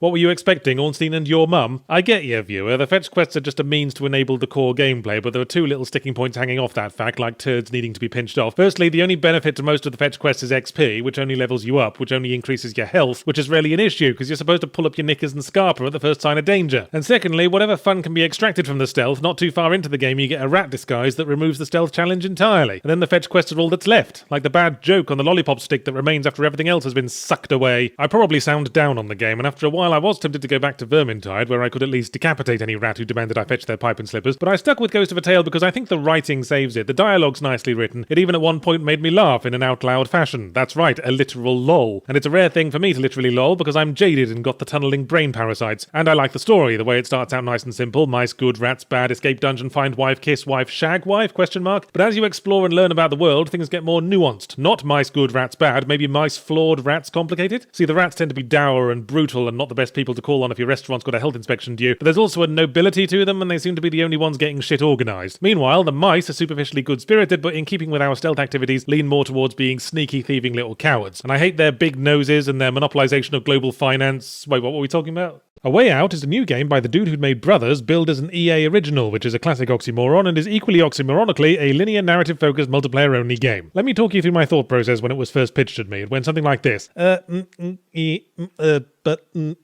Now, maybe I'm just a hideous man-child who clings stubbornly to his views because he lacks the imagination to envision an alternative, but I still didn't think you could have a story focus in a multiplayer-only game. Story calls for immersion, and you can't get immersed when there's another person there acting as a constant reminder of the real world. This is why one does not go to the cinema to socialise. And talking to the person sitting next to you through the whole film is a good way to get decked on the way to the toilet. But now, having played through A Way Out, I have to admit that I've been proved wrong. I'm actually a very attractive man-child who clings stubbornly to his views. I was right about all that other shit. Although A Way Out does cunningly avoid the immersion issue by making its story incredibly bland and poorly written, so immersion was kind of a lost cause anyway. The story focuses on two men in prison. Leo, a career criminal with a frivolous attitude who probably got into the lifestyle because his distractingly big nose is large enough to smuggle the Hope Diamond, and new fish Vincent, a middle-aged banker led astray with a terminal case of Kane and Lynch dad bod. That becomes clear in an early scene when he's getting hosed down, pimply bum out for all to see. You mean like that bit in the Shawshank Redemption, Yards? You know what, viewer? I'm fucking glad you brought that up. A Way Out, if you want to get away with ripping something off, maybe rip off something that isn't a universally renowned cultural touchstone Stone and the favourite movie of basically everyone. A Way Out bold-facedly lifts the entire new prison induction scene from The Shawshank Redemption. The warden character looks the same. There's a bit where people are tarring a roof. It's so blatant that one might expect the designer to claim that it's an intentional homage, but trust me, A Way Out, you are doing yourself no favours by constantly reminding me of something infinitely better. I might decide I'd rather just watch The Shawshank Redemption while arm wrestling the person sitting next to me and get basically the same effect. So A Way Out is strictly two-player co-op, and gratifyingly there's a split-screen local mode, so you don't have to play online and overlay the game's cinematic soundtrack with some dickhead's nasally voice honking through a poor-quality headset mic. Although the split screen has its own issues, there's a bit where one player has to tunnel out of their cell while the other keeps watch for guards, which would have been an effective bit of cooperative gameplay calling upon our communication skills were we not free to just look at the other person's screen whenever we want like it's a fucking rear-view mirror. So A Way Out posits itself as a game where the two of you must work together to solve its challenges, and you know what that means? Lots of really heavy doors. Get ready to stand next to them a whole bunch waiting for your partner to stop fucking about and come help you open it. At other times, throughout the first section of the game, when Leo and Vincent are piecing together their escape plan, there are puzzles to solve, usually based around stealing the tools they need, but pretty much all of them are, I will do naughty thing, you distract guards so they do not see me do naughty thing. And if it's not that or heavy doors, the massive eye-gouging finger quotes gameplay consists only of David Cage-style slow time events where we are given precisely zero option but to follow one contextual button prompt after another. But the distract the guard puzzles all but vanish the moment you do escape from the prison, which is barely halfway through the game, so God knows what the title is referring to after that, possibly Leo's massive nostrils and the way out they offer his bogies. Gameplay instead begins to focus on slow time events, slightly ridiculous action sequences, and bumming around environments randomly fiddling with stuff, the David Cage triple threat. After the escape, you break into a farmhouse to change clothes and steal a car, all of which is fairly straightforward, but for some reason you can also bum around the house messing with the ornaments, play a banjo, do the washing up, compete with each other at horseshoes. It's all completely useless, disconnected toddler's activity centre game design, and yet there was something about it that made me reluctant to move on. Maybe because I knew that more button prompt action sequences were waiting in the trees ahead to drop onto our heads and smother us with their body flab, but this was also the point where we started actually role-playing. As I dutifully searched the house for fresh clothing and car keys, I'd pass my partner in the hall trying on hats or bumming the dog, and I'd roll my eyes like their passive-aggressive spouse. Also, Leo can draw a little moustache on a painting, which Vincent can then wipe off. And this sticks out in my mind because it's pretty much the only moment when the main characters, or indeed any character, display an ounce of personality. All the dialogue is completely bland and functional, and when it comes to action, it seems either character will do most of the time. Their weird insistence on always lifting the same side of the very heavy door notwithstanding, it makes me think of Fear 3, or F3, as I passively-aggressively insist on saying it, which was mostly lame, but the co-op was kinda interesting just because the two-player characters had vastly different roles in the gameplay. It also didn't hurt that the characters were, if not likeable, at least somewhat engaging. Leo and Vincent are neither. The Kane and Lynch comparison rises again because they're just a pair of growly, boring dads, selfishly pursuing personal revenge at the expense of their families, busloads of innocent citizens, and whoever's job it is to resurface the tarmac after you're done high-speed car chasing over it. One thing you can do to make a criminal bumblecunt sympathetic, of course, is to give them a spouse and young child to think about, a tactic A Way Out apparently thought was worth using twice for both its principal bumblecunts. So in the final act, Leo and Vincent are seeking revenge on a crime lord and torture one of his lackeys for information, a scene which could have been harrowing, but they go about the torture like a pair of substitute woodwork teachers, and are informed that the crime lord is in Mexico. Apparently that's enough to go on. All of Mexico? He must be very fat. And once they get to all of Mexico, the gameplay switches again into a bog-standard co-op shooter. You can't accuse A Way Out of being static, but I wish it'd figure out what the fuck it's doing. You're gonna turn into Cooking Mama next and end the game on a climactic souffle bake-off? Sadly not. I guess this is spoiler time, so everyone stick your head in a bucket of old lemons. The game ends with a plot twist that made me jump up and yell, watery bullshit spewing from an ornamental fountain game. This twist punches so many holes in the plot that the plot is now a cheese grater. The co-op game then turns competitive and the players fight each other to decide the ending. Interesting idea, but again the characters are so unengaging that the only drama came from the fact that I was playing with my girlfriend and had to balance my thirst for victory against making her all huffy for the rest of the evening. Here's a quote for your blurb, A Way Out. All the death-defying excitement of failing to acknowledge a new haircut. I noticed the sun saw fit to rise again this morning, so I guess Ubisoft is putting a sandbox game out. They really are to sandbox games what Sierra was to point-and-click adventures in the 90s. Let's just hack out 2 or 3 a year, because all those Tom Clancy plushies don't pay for themselves. And never mind that we're single-handedly making the sandbox game market look like what most online dating sites look like to heterosexual women. Last year it was Assassin's Creed's go, so now it's Far Cry's turn. So since I guess we're hacking out the usual thing, charismatic villain with army of followers takes over small, helpless, isolated nation and has to be opposed by a gormless tit with untapped survival skills they developed from routinely leaving all their gift shopping to the last weekend before Christmas, but where to choose for a setting? What part of the world could audiences credibly believe would allow itself to be taken over and isolated by a charismatic psycho with inexplicable legions of mindless followers, and which furthermore has a greater density of firearms than it has effective social services? I wonder. Thank you, Yards. I think everyone's gotten the joke. Oh, hello, rural America. Didn't see you there, hiding under Canada's frilly miniskirt. You ever read The Decline and Fall of the Roman Empire? Because by my reckoning, the US is up to about volume 4. So an isolated county in Montana has been taken over by a doomsday cult run by the prerequisite charismatic villain. So charismatic that there was no money left for the player character's charisma budget, so it's faceless silent protagonist a go-go. Faceless silent police deputy, rather, sent into the heart of cult clan to arrest their leader, but making the rookie mistake of showing up in a helicopter, which in the prologue of a video game is always tempting fate. Someone didn't play Outlast 2. Predictably enough, we soon find ourselves -1 helicopter in deep behind enemy lines and tasked with liberating the county piece by piece from the evil Trump voters. Well, actually, while one might get that vibe from the premise, in practice the politics are more even-handed. Yes, the cultural religious fundamentalists, to whom gun ownership is more important than basic personal hygiene, but they're also very racially diverse psychedelic drug users sporting hipster beards and man buns, so you're pretty much covered whoever you personally think are the people presently ruining the country. While Far Cry 5 has much of what should now be expected from the Ubisoft sandbox, a phrase that for me must now be said with the same tone as the rape of Nanking, liberate the outposts, stop the convoys, find collectibles, stare at people till little icons appear over their heads like fairies on Christmas trees, but some effort seems to have been made to escape some of the Ubisoft sandbox's worst excesses. For example, you don't climb radio towers to unlock the map. In fact, the game makes a little joke about that, with the air of an unpopular teacher humiliating themselves in the Christmas play in the hopes that the kids will start liking them now. And as for liberating districts, there are only 3, one for each of the main sub-bosses, although the charisma budget was still running low, so they're all basically the same character as the main boss, infuriatingly self-assured, soft-spoken religious nutter talking condescendingly at you like a Bay Area health food specialist. The game as a whole is also laid out the way I personally think all sandbox games should be laid out. The linear plot advances to the next stage after you've done a certain amount of missions. It doesn't matter which or in what order. What is, after all, the point of a sandbox if it's just a rigid critical path of plot missions and all the side stuff is so much leftover Thanksgiving gravy? Or indeed of using a leveling system to ensure that only a tiny chunk of the sandbox is worth hanging around in at any one time. Yes, thankfully, unlike Assassin's Creed Origins, it doesn't feel like everything's designed around loot box and micropayment bollockry, although there are still micropayments, so I'm not going to toot Ubisoft's horn just for not being quite as big, horrible, money-grubbing bastards as we know they're capable of being. Also, it actually has an ending. It doesn't just dump you back in the sandbox after the final story mission and go, hooray, the day is saved. I know from a layman's perspective it might seem like everything's as fucked as it's always been, but maybe you could finish off the last few side missions and then, I don't know, buy yourself a bunch of flowers. So don't plan to leave stuff for post-ending fuckabouts, because there ain't none. Focused as I am on narrative gameplay, I do appreciate this, because a story without an ending is orders worse than a story without a beginning. Mainly because a story without a beginning just doesn't exist at all, and therefore isn't much worth worrying about. But having said all that, the ending of Far Cry 5, let's raise the spoiler alert level to elevated, is a bit of a downer. Not disappointing, more depressing, and granted that's why I seek out stories, to actually feel something other than the usual background radiation of slightly aroused contempt, but it's kind of killed any future inclination I might have to replay the game, knowing it's not going to turn out well. And unlike, say, God of War 3, in which turning off the game is the only way to ensure that Kratos doesn't fuck the whole world up a dog's bumhole, and yet we play anyway for the fun and spectacular combat, the gameplay of Far Cry 5 is just going through the same Ubisoft sandbox motions as always. The apple has fallen far from the unforgiving trees of Far Cry 1 and 2. It's still relatively easy to get yourself a bow or a silenced sniper rifle, squat in a bush and have all the outposts' alarms and half the guards taken out before they can finish daydreaming about knobbing their first cousins. But it's also hardly worth using clever tactics like that, because on one occasion the outpost got alerted, but the whole lot of them were taken out by the random NPC support character I'd brought along, while I was still scoping out the area for cougars. Also, the game seems to have absent-mindedly forgotten that we can spawn as many attack helicopters as we want. 90% of the missions are outdoors and get real fucking trivial when you show up in an attack helicopter. Although granted, it becomes much more likely that the mission will somehow fuck up if you do that. After I finished the last sub-boss, I promptly attack helicoptered over to the big boss's stronghold because that's what the game had always said to do, only to find it deserted. I was wondering if that was the point and was keeping an eye out for vats of Kool-Aid, but no, after I fast-travelled somewhere else, I got a message from one of my earpiece friends going, alright, now go to the boss's stronghold. Sorry, we hadn't finished blowing up the party balloons. Far Cry 5 is about as good as Ubisoft sandboxes get these days, and take that for the massively qualified statement it sounds like. It's got Ubisoft's strengths on display and not so many of its bad habits. Time-killer gameplay that has been polished over umpteen games to a state of perfect functionality with a decent story to spice it up. The tying of missions to individual NPCs GTA style creates a deep cast of characters with admittedly some overlap. All 3 regions have their own version of tough, no-nonsense leader lady and about 9 variations on frivolous comedic violence-liking person. The story is also pretty fucking relevant for the times. That was what was depressing about it. The world's spiraling towards nuclear war? Well, yeah, obviously that's a pisser, but hang on, is this something we could conceivably blame on the Democrats? You remember Ni no Kuni 1, Wrath of the White Witch, who doesn't show up until like right at the end? It was that heartwarming Studio Ghibli JRPG about a little boy who fucking stone cold kills his mum and then skips town so he can blow his allowance on pixie dust and party it up in Fantasyland with 2 older kids and a gonk. Well, they put out a sequel to it, one that's basically completely unconnected to the first one, because the protagonist of that is presumably stumbling along the side of a highway by now in a drug-addled haze. Ni no Kuni 2, Revenant Kingdom, is sadly not a game about a society run by rocket launcher-wielding giant skeletons, but a typically twee cartoon fantasy JRPG with a slightly off-putting title. Now, I wasn't sure I was going to do this game, because you know what I'm like with JRPGs that aren't called Earthbound or Persona 5. I'll be rolling my eyes dismissively at the first sign of hairdos that look like they were crafted out of brightly coloured mashed potato by an extremely bored child who can't leave the table. But precisely 30 seconds into the plot, I had a feeling I was going to have to talk about this one. Firstly in a review, and then maybe at some kind of inquest into what the fuck Japan has been playing at for the last 30 years or so. So here's how the story starts. The President of the United States is on his way to a summit of the UN when the city he's driving through 2 gets hit by a direct nuclear strike. Don't worry, you didn't just turn over 2 pages at once, this is still Ni no Kuni 2. Moments before death, the president is transported to a fantasy world, specifically to the bedchamber of a little prince boy wearing cat ears. Well, that's one explanation anyway, but maybe you should save it for the hearing, Mr. President. Also, he gets de-aged about 30 years for no particular reason, except it's the law that JRPG protagonists can't look old enough to buy a health potion without getting carded. Fortuitously enough, the royal castle is in the middle of a coup, and the president rescues the prince from the ensuing purge by drawing his sidearm and straight icing some motherfuckers, before deciding maybe he shouldn't go 100% Ash Williams on this shit, and picks up a sword to ice motherfuckers with instead. At this point, I was more on board than a superglue enthusiast cheating at a surf competition, but I got a sinking feeling after the president gets the deposed prince, Evan he's called, which you'll note is very nearly naive spelled backwards, to safety, and the prince declares he's going to found a much better kingdom with blackjack and hookers. I was like, oh, don't you fucking dare make this little twerp the main character now, game. I want to be President Kick-Ass. He's smart and capable with a hint of darkness to him, and all in all was probably written by someone with archaic ideas of what it takes to be a world leader. But then again, the protagonist doesn't need to go through an arc, and President Kick-Ass is about as arced out as a McDonald's logo from the word go, so fine, we'll play it your way, King Evan. But just so you know, the instant we unlock more characters than the standard party size allows, then you're going straight on the fucking bench. The guy in charge spearheading the adventuring party didn't make sense in Star Trek, and it doesn't make sense now. President Kick-Ass agrees to be Evan's chief advisor, because hey, turns out statecraft is his primary skill set, and it's not like he's got any major dental appointments coming up. So the pair set out to find a new land and some subjects who will agree to join their treehouse club for cool dudes, which turns out to be slightly easier than it sounds. There's a big old chunk of resource-rich, highly defensible land right around the corner that for some reason no one has claimed. Maybe someone saw the unpopular kids hanging around it, so the Fantasy United Nations declared it that smelly land for gaylords. Sadly, after the effective opening hook that is President Kick-Ass, the plot settles into achingly typical fantasy JRPG territory. Evan and friends travel from city to city, sort out major civic problem du jour, pick up a party member, fight a boss, and then all aboard the ship or the airship or whatever you need to unlock the way to the next city. Every city is having its own issues with the tyrant ruler, but of course the only reason any of them are doing bad things is because the big baddie has corrupted them with wibbly-wobbly purple badness juice. When I say bad, I suppose I mean contrary to Evan's interests, because I don't think he wants to be throwing stones in the good-bad area, considering that his stated goal is to take over the entire motherfucking world and create eternal peace. Yeah, sure, Evan, you just want peace. It's all these unhelpful types who don't want to be subjugated that are stirring up the trouble. You'd have peace in no time if only they'd calm down and hold still while President Kick-Ass stabs them to death. So Ni no Kuni 2 is juggling a few layers of gameplay. First of all, standard combat, which is a full-on real-time hack-and-slash affair rather than turn-based battling, or indeed that god-awful hybrid system Ni no Kuni 1 had, which was like being unable to decide if you're going to walk or take the subway train, so you try to do both at once with different feet. You've got your light attack, heavy attack, dodge and block, but 90% of the combat is a visually cluttered punch-up with groups of weak dudes, so you can get through most of it perfectly well just mashing attack, and occasionally doing a big clearing special move when they start getting too fresh and you need personal space. At other times, like in boss fights, you might as well not bother with blocking at all, since getting into block stance on the spur of the moment takes, I'd say, without hyperbole, about 5,000 years. Plus, it doesn't absorb everything and only works from a specific angle, like a very badly designed tampon. So that's the basic combat, but there's also the kingdom management element, which isn't terribly deep. Sadly, you don't get to set the tax rate or oversee the laying of the poo pipes. It's more your Facebook management game thing. Build stuff to earn money to build more stuff to earn more money. So management in the sense of tying a piece of string to a slug so you can manage it along a drain pipe. Your kingdom also generates a constant stream of vendor trash inventory that you can collect on the off chance that one of the game's several trillion fetch quests will ask for some of it. Lastly, there are also skirmish battles that play like a basic real-time strategy where all your units are glued to the same lazy Susan. It's not terrible as gameplay interludes go, but that's kind of what it and a lot of the kingdom management stuff feels like, an interlude rather than interconnected. The thing is, as the game wore on, I inevitably started to feel underleveled for the main story missions, so I took time off from the plot to run through some side stuff, and after 3 hours of aggressive citizen headhunting, toy soldier battles, and fetching people sandwiches, I realised, hang on, my standard combat ability has improved by basically fuck all. So what was the bloody point? Overall, Ni no Kuni 2 feels a bit hacked out as sequels go. You'll note the conspicuously small monster variety and conspicuously absent animated Studio Ghibli cutscenes like what the first one had, and the story runs the gamut between total predictability and utter nonsense. The conclusion to the Ocean City segment leaps to mind. There was a disaster, but the Queen is keeping the city alive with a magic time loop and a giant staring eyeball. What are you on about, fishy tits? You forbid love, because if the population changes then the city explodes or something. Well, I just headhunted like 12 guys from your main square, so you're probably fucked. Have you considered solving everything with the power of friendship? Usually works for me. Fucking cheaper than fossil fuels.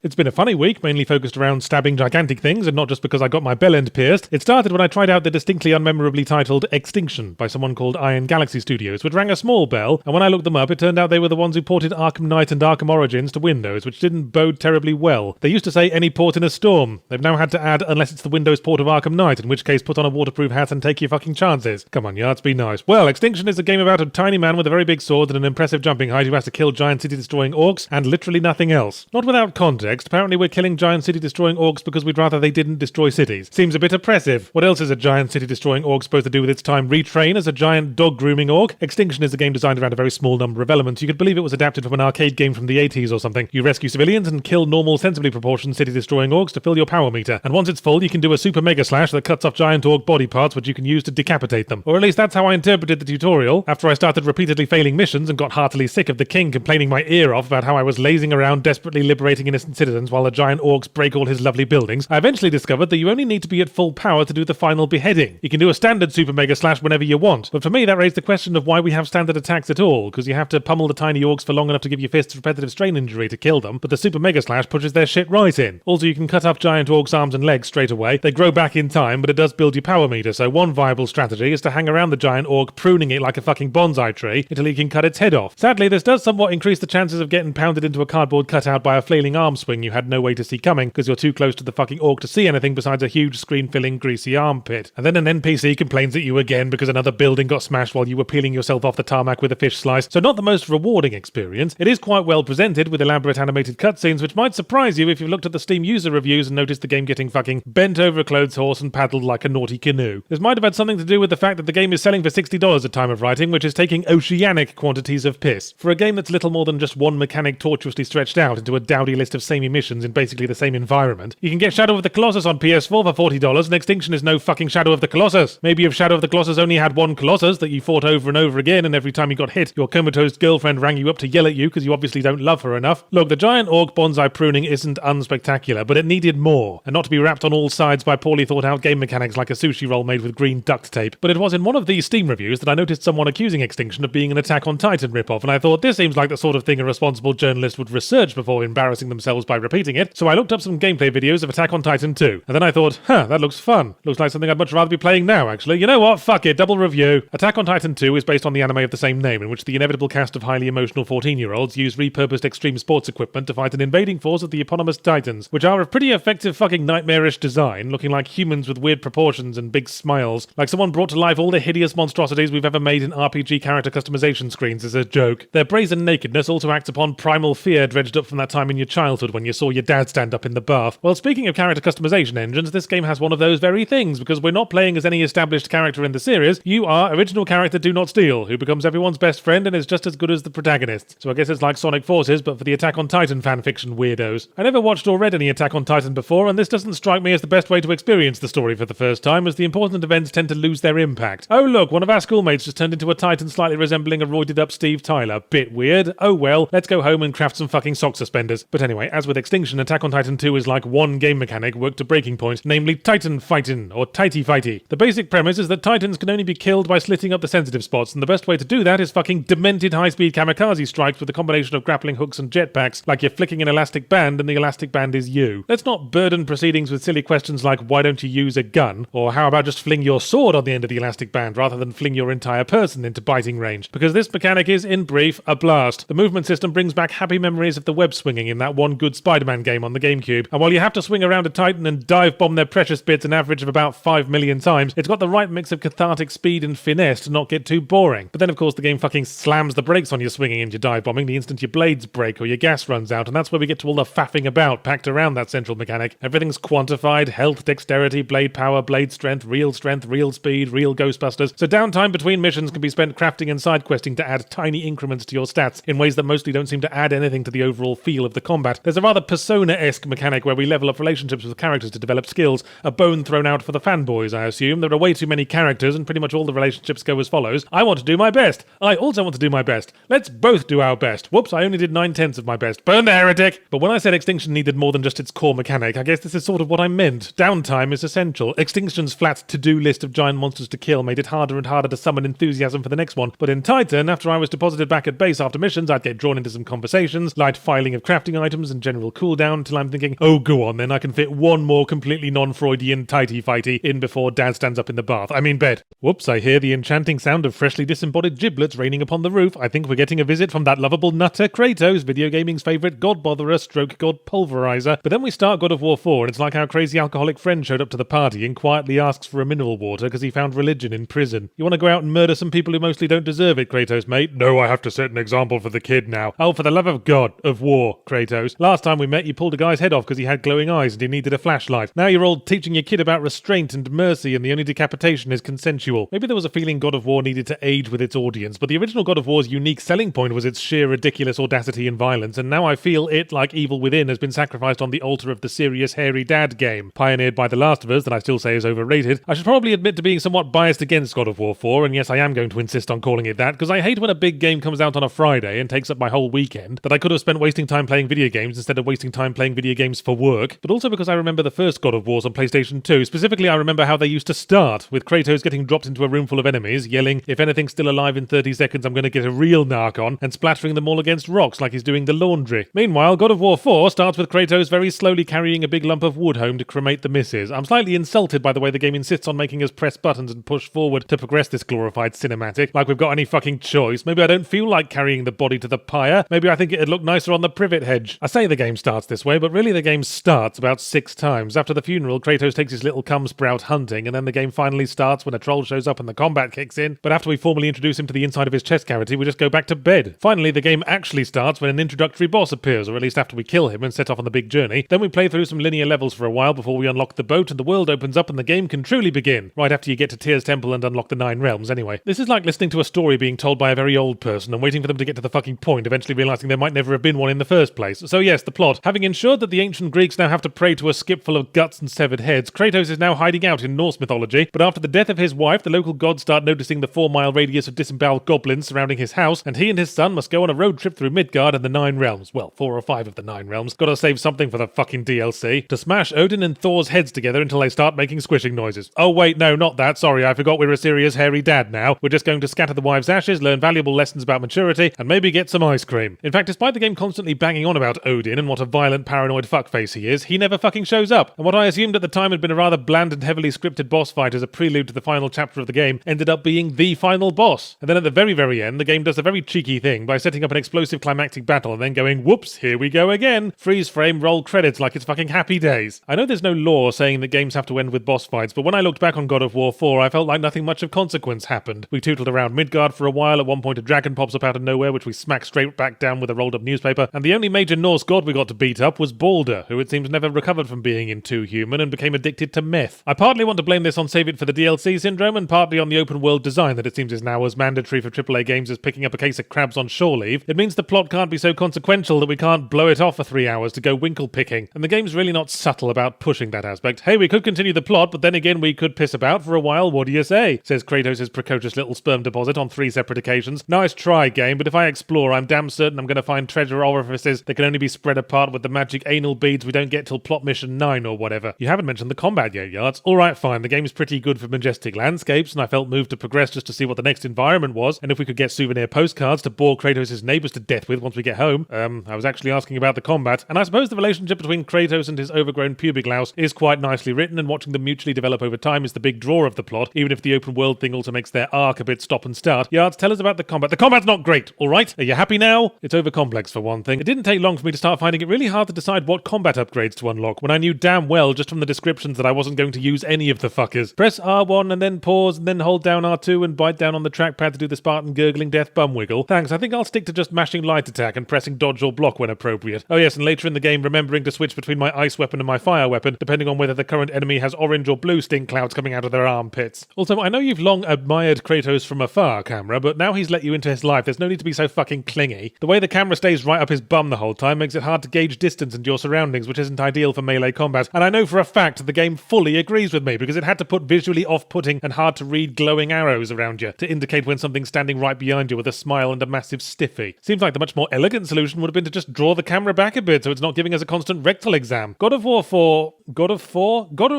is absorbing and imaginative enough to keep me going and perfectly satisfactory in a vacuum, but I can't help thinking of it as yet another classic series sacrificing some of its unique identity for the sake of making itself more like the standard AAA game of today. Grindy side quests, item crafting, and standard camera bum hugging instead of the arty fixed camera angles overseeing combat like watching a lawnmower blade inside an overheating tumble dryer. Younger Kratos was never relatable, but he was pretty fucking interesting to watch when he had a narc on and 2 fistfuls of Cyclops nutsack. Serious hairy dad Kratos is more human, but also boring, stuffy, and aloof. Yeah, Kratos really seems like a guy concerned with maintaining his dignity. That's why he coloured in his face with red biro and put on a cheerleading skirt. So after God of War was about Kratos taking his pet semen sample for a walk, it's no secret that I think that narrative AAA games have a preponderance of serious hairy dad games right now, almost certainly because game developers and veteran players are now old enough to be dads themselves and want to envision a world in which their families actually respect them. All I'm saying is, surely there are other kinds of people with stories worth telling besides serious hairy dads. Why don't we ever hear about serious hairy mums? You know, games in which jaded and battle-weary mums escort their helpless child as they kick down the door of a Jamba Juice and demand to speak to the manager. Oh, wait a second, does Bayonetta 1 count? Well, anyway, let's play Yakuza 6.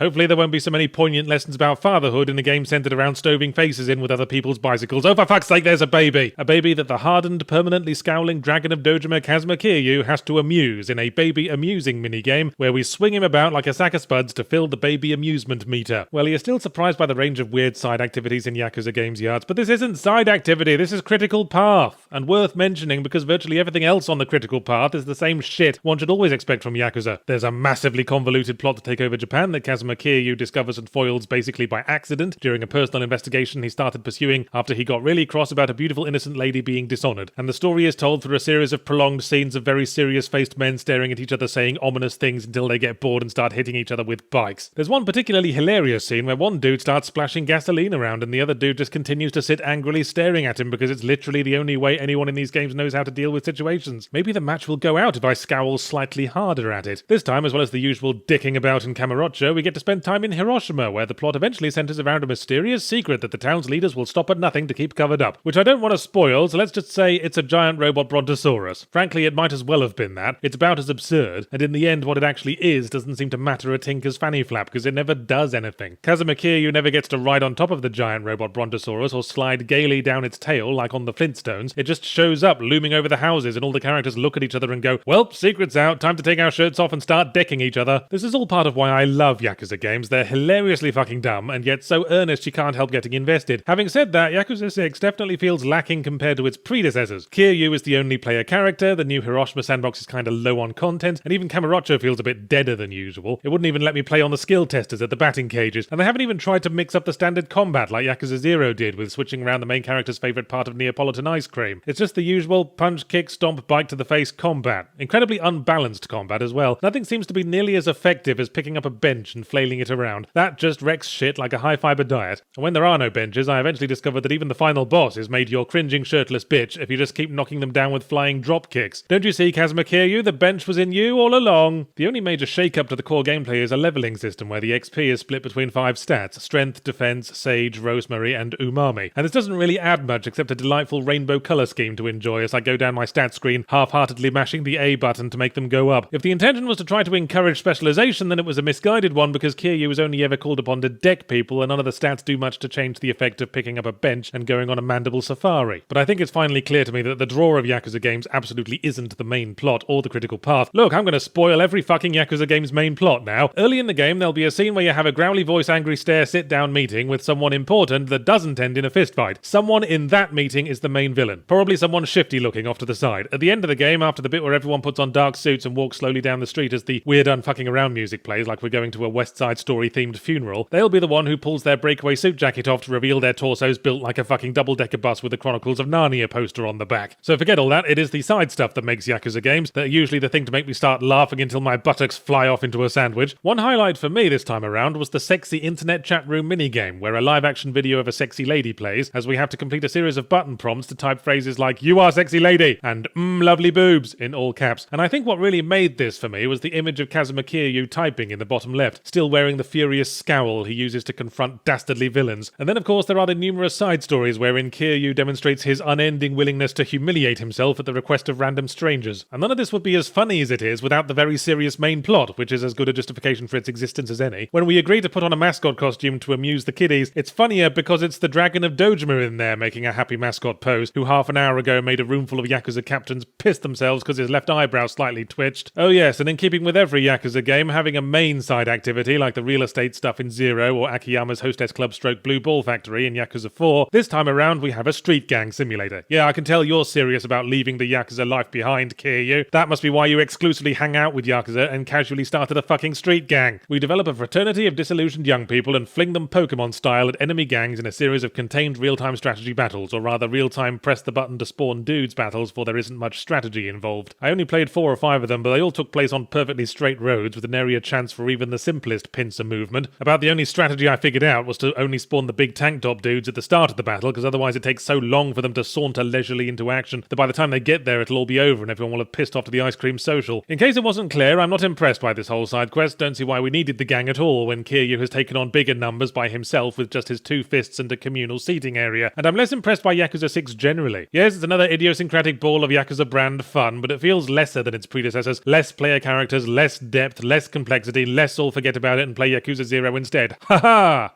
Doing retro reviews of games like Okami and Crash Bandicoot just because they put out an HD re-release and a rather base acknowledgement of history more selective than a Midwestern high school sex education course is all very well, but you know what? It's probably more important to retro review games that are never getting an HD re-release, the embarrassing little moments that publishers would rather we'd all forget. But one can learn a hell of a lot more from failure than from success. As I frequently establish, this industry never learns anything, tee-hee-hee, because it's always so quick to reboot franchises and eschew backwards compatibility in an attempt to forget its failures. But if failure is how we get better, then there are some publishers that if they embraced their failures would be wielding the fucking Infinity Gauntlet by now. Unrelatedly, let's talk about Konami. More specifically, let's talk about Silent Hill 4. Silent Hill 4 is one of my favourite Silent Hill games after 2, but I'm certainly not going to argue that it's a good game. It is one of the few Silent Hill sequels to embrace a truly original concept, considering every Western Silent Hill game is just trying to recapture Silent Hill 2, ergo clueless dork with dark secret stuck in haunted town confront dark secret win prize. Silent Hill isn't necessarily that. Silent Hill 4 isn't that, and it's still unmistakably Silent Hill. Now I'm bored of saying Silent Hills, and from now on I'm going to call it Splappy Boom Blappy. The essence of Splappy Boom Blappy is in a grim, cold, oppressive atmosphere of entrapment, like being locked in a campsite lavatory late at night, and Splappy Boom Blappy 4 brings that to a whole new style of explorative gameplay focused around the titular room. The premise is Henry Townsend, a man resembling a Thunderbirds puppet wearing denim pajamas, is renting a nicely fitted if slightly washed out apartment and wakes up one morning to find the door chained shut from the inside. A few days of sucking on the radiator for hydration later, a hole appears in his bathroom wall, leading to a series of bizarre nightmare worlds where he keeps witnessing people get murdered who then turn up dead in real life. The reason for it all probably loses something without context, but to give you the quick cheat sheet version, it's because a deranged ghost murderer thinks that Henry's apartment is his mum. And let's just say he ain't chuffed with his new stepdad. If Silent Hill 2 captures the feeling of walking home through unfamiliar back streets on a cold, foggy night with a pocket full of loudly jingling valuables, Silent Hill 4 is like repeatedly waking up from a nightmare, seeing the familiar contours of your bedroom in the darkness, and being afraid to fall back asleep in case you go back to the dream about the grey monkey people with testicles for heads. Henry's room is his haven he can come back to save and heal up in between nightmares. Cleverly, the camera switches to first-person mode in the room, so it feels cozy and intimate, and outside it we go back to the wonky third-person camera that traditionally lent Splappy Boom Blappy games a dreamlike sense of detachment by refusing to behave itself. And then, having gotten you reliant on the safe haven, the game starts taking it away from you in the second half, and that's when you know your buttocks have been splashed with the cold toilet water of omen. The room concept is masterful horror design and evokes the spirit of Splappy Boom Blappy without needing to physically go to the eponymous town. Henry Townsend doesn't even have a dark secret, for fuck's sake, although the clueless dork thing I'll grant you. Henry Townsend would take the gold in the all Silent Hill protagonist's clueless dork off. He looks and acts like he got partly concussed from an elephant dropping a 10-pound turd on his head, which on reflection might explain his hairdo. Obviously a big sleepy nerd whose heavy melee attack looks like he's trying to give himself whiplash is somewhat unqualified for action, hence the combat being a bit wonky. But that's Splappy Boom Blappy tradition. James Sunderland was just a clerk out of his depth, and that's why he swings bits of wood like he's trying to apologise between each blow. We accepted that this was part of giving us a sense of vulnerability and that being able to dodge roll everywhere would have just been fucking stupid. Mentioning no homecomings, I mean names. It's just that Silent Hill 4 goes a bit too far with the awkward gameplay creating vulnerability bit, and I think the point of going too far is when the awkwardness stops making sense in context. It makes sense that James holds a gun like he's afraid of the smell. It does not make sense that Henry can't stack bullets in his limited inventory, or that 10 bullets take up the same amount of pocket space as a fucking chainsaw. Also, in survival horror, where one of the principal activities is sticking your nose in every nook and cranny looking for puzzle items and bottles of Yakult, it is more annoying than scary to be constantly badgered by indestructible ghosts, especially when there's a constant roaring sound when they're around, like you're playing the game while your mum's trying to vacuum. Splappy Boom Blappy 4 has the Capcom 5 quality of no middle ground. Its good ideas are great, and its bad ideas are great big flatulent chinchillas in the fruit salad. And nowhere is this encapsulated better than in the sound design. On the one hand, it's got the usual Splappy Boom Blappy really effective use of spooky ambience and unnatural gloopy sounds that are the audio equivalent of sticking your hand in a bucket of expired Rice Krispie squares. But then there's the overly loud footstep noises, of which there's only like one for each floor type, so walking across a gantry is like there's an annoying child in the room with a new drum. And some of the monster audio design is a game of spot the stock sound effect. The little buzzy moth things that are another thing that's way more more annoying than scary. When you stomp on them, it sounds like someone threw a custard pie in a Looney Tunes short. And then there are the nurse monsters that burp when you hit them. This is probably something that would have been scarier to the Japanese, because they're culturally a lot more concerned with etiquette, and if you break wind at the dinner table there, you're expected to disembowel yourself. But the real humdinger of the bad design decisions is the entire second half of the game being a fucking escort quest. Again, awkward gameplay to make us feel vulnerable we'll accept until it stops making sense, and it doesn't make sense that this stupid broad won't take her fucking high heels off when ghost murderers are in pursuit. Keeping her alive might make sense to Henry if he's got a shy little chub on for her, but it doesn't make sense to me, the player, when I'm using a pull my Yakult, diving between her and testicle head monkey attack. I try to sprint past all the monsters, but Henry is a good boy, raised to politely stop and play out his whole pain animation whenever something hits him. And sometimes he's so polite he'll fling himself somersaulting through the air at the slightest blow. Fucking Alucard from Symphony of the Night would tell him to stop milking it. So that's Blappy Boom Blappy 4. Really good story, really good concept, really shit gameplay, but it pulls off the surreal, oppressive, dingy atmosphere of Silent Hill better than any of the Western titles, and its sheer originality automatically makes it more deserving of attention than Silent Hills 2.5, 2.6, and 2.7. Sadly, it's practically abandonware. It was absent from the god-awful HD collection, and Konami, it seems, are more concerned with making Metal Gear-themed Pocky holders these days. You'll find second-hand copies kicking around, but the point of buying games is to support creators. And when you buy second-hand, you ain't supporting shit but the previous owner's meth habit. You may remember the last time we here at Zero Punctuation shoved our critical Periscope right up Conan the Barbarian's loincloth, it was for Age of Conan, quite a few years ago now. One of Funcom's many attempts at Mamorpagas that went the way of all the others, because running a Mamorpaga is like having to share your house with an incontinent giraffe that's constantly injuring itself on the staircase and incessantly complaining to you about how the PvP's unbalanced. But massive online role-playing was a natural fit for the Conan universe, because where else could the gameplay capture the feeling of being strapped to a grinding wheel for 20 fucking years? L-O and furthermore L. Age of Conan was a perfectly faithful adaptation in that there were a lot of deserts in it, and player characters had the option of running around with their giggle zones hanging out like they were role-playing as a Boris Vallejo painting. This was a privilege you may recall I immediately set out to abuse by creating the character of Cinderella the Necromantic Naturist and vowing never to constrain my giggle zones with earthly fabrics. Imagine my joy then to discover that Conan Exiles is bringing the wonder of the giggle zone to a new generation, and the opportunity arose for Cinderella to ride again. Although after turning all the body sliders down to minimum, Cinderella was still rocking a monster booty, which was slightly disappointing, but then I suppose this is the nature of body types in the Conan universe. If your thigh muscles are only as big as medium-sized pool floats, you officially qualify for humanitarian aid. So with Conan's Sexiles, Funcom are having another spin of the severely unbalanced roulette table that is Mamorpaga development, so let's hope, excuse me, Yahtzee Crusher of the internet, but Conan Exiles isn't a Mamorpaga, it's a survival game. Oh, forgive me, I got confused because it's a role-playing game that's massively multiplayer and online. Oh yes, and the gameplay is largely concerned with grinding up specific numbers of items all bloody day. Yes, granted, smartass, but the difference is you have to come up with the grindy fetch quests yourself. It's like self-flagellation, but with boredom. Oh yes, and you can play it single player. Well, that sounds to me like the perfect excuse to see if it holds up as a single player game. You know what I'm like with other people, I'm fine with them on principle, manufacturing things and driving buses and shit. I just can't stand when they try to relate to you or ask you to stop making lampshades out of their flesh. Besides, there's a chance if I join a multiplayer server that they might have turned nudity off, and that would have been completely offensive to Cinderella's lifestyle choices. So the game starts promisingly with your character already in their skivvies and nailed to a cross in the middle of a desert, although the process has done fuck all to make you less beach body ready. So Conan the Barbarian, in his obligatory contractual appearance, shows up, cuts you down, and leaves you to figure out the rest yourself. Fortunately, there's a source of fresh water about 5 minutes walk away, since the authorities were probably busy and couldn't be bothered looking for a really big desert to abandon you in. So Cinderella started heading over there, picking up enough plant fibers on the way to craft a complete set of clothing for herself, by which I mean one pair of hand wraps and some flip-flops. Although it wasn't quite as intuitive as that. Surprisingly for a modern game, there aren't any contextual button prompts. You just have to figure out that you're supposed to stand in front of a bush and keep mashing X until all the useful parts of the bush are extracted, meaning the bits that were stopping the rest of the bush from disintegrating and mysteriously fading from existence. Also, you drink water by standing in some water and mashing X until you have sucked enough moisture in through your kneecaps. And here's my advanced level tip. If your giggle zone starts to bloodily disappear, that's an alligator. You should probably move. But it did make me realise that naturism has really caught on in the Conan universe since our last visit, as every time you die, the game strips you naked again and deposits you on the spawn point with no stuff. Par for the course, really, but after you streak into the cave of enemies you died in last time and desperately mash the take all button over your corpse as several nonplussed giant spiders gather to nibble your bum, the game also doesn't re-equip everything, so you have to then streak back out, climb a tree, and patiently glue all your tools and weapons back to your quick select wheel before you can fight back. And some of these monsters really don't know how to take a fucking hint. I ran across 2 entire fucking biomes once, and the giant spiders were still nipping at me flip-flops. Damn this extremely attractive bottom of mine. But I found a nice quiet spot to set up base camp that was convenient for the river, the local spider cave, and the rock tree and bush emporium, and started progressing my way up the tech tree. Make a stone pickaxe, 1 bit of wood, 5 rocks. Gotcha. Make a bedroll, 1 bit of wood, 5 leaves. That's done. Now make a wooden storage box, 100 bits of wood. Whoa, that was a fucking jump. I only wanted a footlocker, not a fucking Regency wardrobe with complimentary portal to Narnia. Now let's build a tannery. That'll be 240 rocks. What? It's like 3 bits of wood with skin stretched over it. What are the rocks for? You're gonna put it on a gravel driveway? Look, we're just making sure you get the full intended experience. That is to say, wasting hours of your life banging a rock with another smaller pointier bit of rock. My progress up the tech tree then hit a bit of a beehive when I suddenly needed 100 bits of iron to make a blacksmith's bench, and I hadn't seen any iron up to then. Well, tell a lie, I found one ingot in a dead bandit's loincloth, which I can only assume he was hoping would impress all the naked women on corpse runs. But I resolved to look this up before I set up a bandit concentration camp, mindful as I am of the perverse glee with which survival games refuse to tell you shit. One trip to the wiki later, it turned out there were some iron deposits that spawned in select locations around the mountains half an hour's trudge away, like nature's pubic thatches, and I just have to mine them all, let them respawn, then repeat. Blimey, lucky this wasn't multiplayer, you probably have to sign up for a waiting list. But now that I had iron, I could finally explore the game's most enticing feature, building a fuck-off torture wheel to turn NPCs into my slaves. Weirdly, the wheel came with a dude already on it, despite being ostensibly empty. Maybe he was the model they used for shop floor demonstrations. I clouted a bandit from the nearby camp around the skull, dragged him over. Incidentally, this is where we discover that you can't drag and climb. So hope you didn't build your base somewhere you can only access by climbing, like some kind of sensible person who understands base defense, and shoved them up the demonstration model dude's butt. 30 boring minutes on Gas Mark IV later, my brand new slave popped out, and Cinderella promptly stored him away on her person. Somehow. Let's not speculate. I equipped him, planted him on the floor, and he proceeded to fucking stand there. Would you like to come and mine some iron with me, slave? No, I'm a fighter. I'll just stay here and guard your base from fuck all. My sword's kind of shitty though. Better grind me up a nicer one. And that was when I decided I'd had enough of colon textiles. When I end every play session by declaring bollocks to this shit, that's probably all you need for review purposes. It's hard to come back from a bollocks to this shit situation, and your bollocks won't appreciate it much either. I have a feeling it's going to be a long summer. E3 hasn't even been and gone yet, and I already emptied out the retro review bucket. Alright, Steam, stop kicking that visual novel developer in the stomach for a second so I can see what's on your top sellers list. Well, you know what all the kids have been talking about this week? House Flipper. Intriguing. Just one question. Are you taking the piss? No, seriously, it's had even more user reviews than Wizard of Legend. It's a thrilling first-person RPG in which you play a proud stoic adventurer who comes to a land blighted by the forces of a less than satisfactory housing market, and must battle sinister oil stains and a mismatched internal decor with naught but your mighty stippling brush and the colour swatches of Zenthar. Oh, you are taking the piss. But you know, I've occasionally found some value in games that fall into the genre of what it's like to have a real job. I've whiled away many an hour in Stardew Valley and Euro Truck Simulator, and I do have a lot of podcasts I've been meaning to listen to, and House Flipper is the kind of thing we'll all be playing for escapism in a few years after society collapses, and we've got a few hours to kill before Lord Humongous raids us at dawn. So this is where we are. I'm reviewing a daytime television simulator for frustrated spouses who want to imagine trussing up their fantasy dream home even as their real-life home descends into filth and squalor around them. So you play a sort of mercenary handyman, and at first to get to grips you're given some contract jobs where someone just wants you to come into their house and clean, repaint, buy specific furniture and or shag the missus. But once you've got a handle on things, and more importantly a big sack of cash, you can start buying your own houses, all of which were apparently recently vacated by meth-dealing cockroach farmers who never quite pinned down the difference between a toilet and a floor. So first of all, we clean. You remove the litter and crystal meth gift baskets by pointing and obliterating them with your laser eyes, and then you clean all the stains by holding out a perfectly dry mop and waving it a bit. Now, annoying as it was in Viscera cleanup detail to have to pick up every shell casing and severed knob and carry them all to the furnace in a bin while walking like you had a pogo stick strapped to each leg, I don't think you're doing us any favours in a job simulator game by removing work. Isn't that what we're here for? And using the mop in Viscera cleanup detail had a cathartic and, for want of another word, visceral feel to it. It was satisfying to thrust a newly wetted mop into a big stain while imagining it was the face of your supervisor. In comparison, using the Lempass mop in House Flipper is frankly humiliating. This is supposed to be House Flipper Simulator, not Stoned Air Traffic Controller Simulator, so after that comes the painting, and again I feel it suffers from oversimplification. Point paint roller at bucket, point paint roller at wall, hold down button. Even if you can only glimpse half an inch of the wall between a bookshelf and a meth lab, you can still merrily roll away. I'd have appreciated this more if there'd been a more systematic aspect to it. You know, not moving the furniture before you start painting results in ruined furniture that you'll have to half-heartedly jab with your mop. You also need to install appliances like showers and washing machines in weirdly, obsessively detailed mini-game sequences where all you're expected to do is click on components as the game highlights them. And gameplay-wise, it's about as involving as leafing through a booklet of IKEA assembly instructions. And once the contract gigs are done, the game isn't much more than an interior design creativity toy with a number representing your cash flow that you can close your eyes and dream is real. I think we could have done with a bit more gameplay structure, a win state, like, say, earning enough to buy Disneyland and sell it to the Russian mafia. Thank you for your assessment, Yahtzee. Now please supply an explanation and apology for reviewing House Motherfucking Flipper. I got no excuse. Of all the new games I played this week, it's the one I kept coming back to. So there's something absorbing about it, or maybe it's the kind of downtime I seek after a long shift at my day job as an international jewel thief. And the thread of games about working a repetitive job leads us loosely to our second game, Far